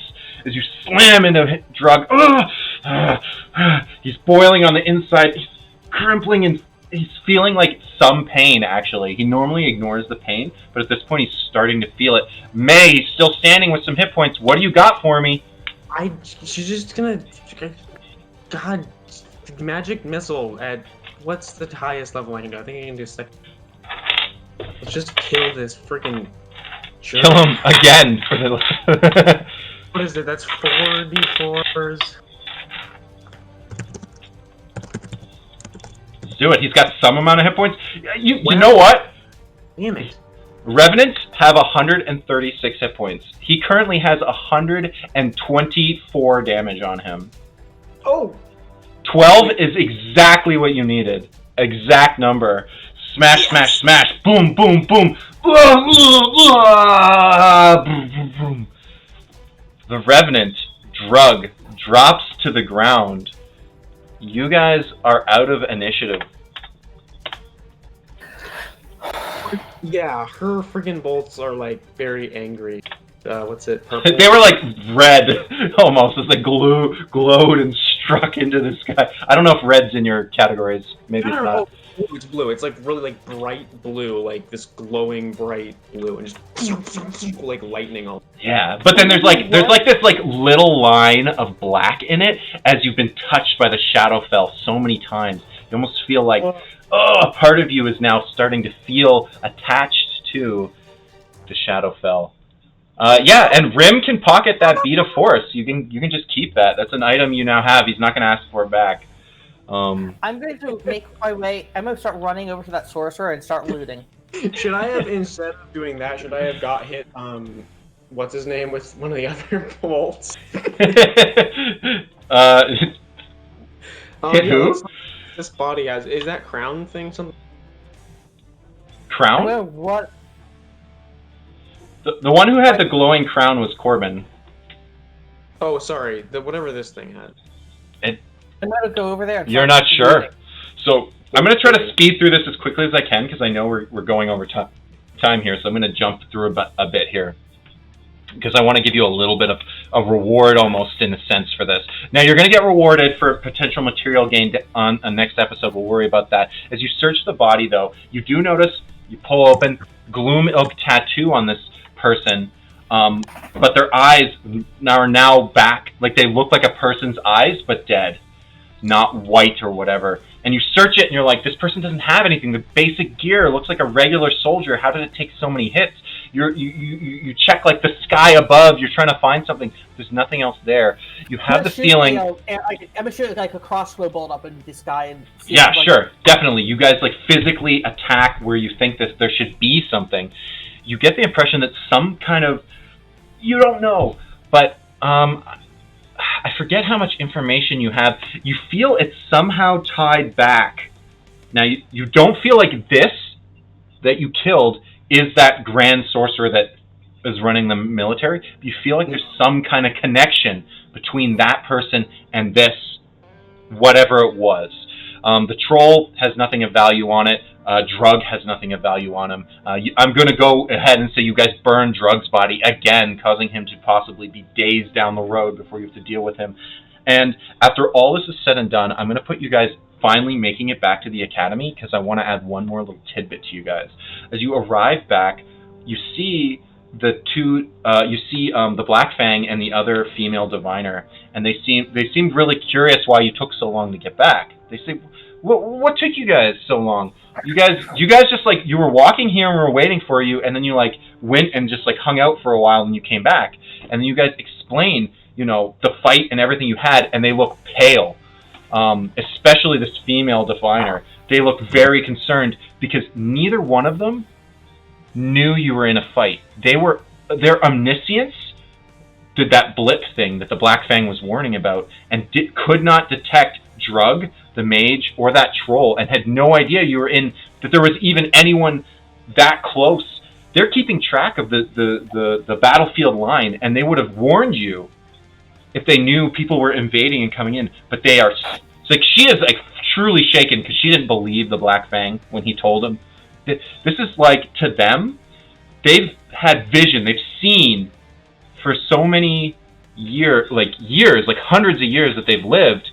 It's like for the first time they've ever had their eyes closed, and it's absolutely like destroys them. And then when you further explain to the Black Fang that there was something that happened, you don't know what, that dropped you into the Shadowfell, he is even paler than the other diviner because he now knows that he can be brought into the Shadowfell at whim, and you already know he's cursed. If he gets brought there, he's done. So now these two people are supposed to be the most powerful generals of the army, and now they are shaken to their core with what you've discovered. And you guys can RP that some more, or talk to some other people, or do the rest of what you're going to do on the next time. But I just wanted to run through this really quick, because I'm sure you guys have stuff to do, and I appreciate you guys sticking out a little bit late, because I was late, and honestly, that's not fair for you guys that I screwed up and you had to pay for it, but I appreciate you guys sticking around. I hope this was an awesome game. If you guys want to say your goodbyes, 3, 2, 1. Bye. Goodbye. we do every Sundays, we do every Wednesday evenings. We have the other side where they're actually in the middle of a combat too. So if any of the viewers right now are actual real life human beings, I truly recommend tuning in on Wednesday. Thank you for watching. I hope you have the rest of a good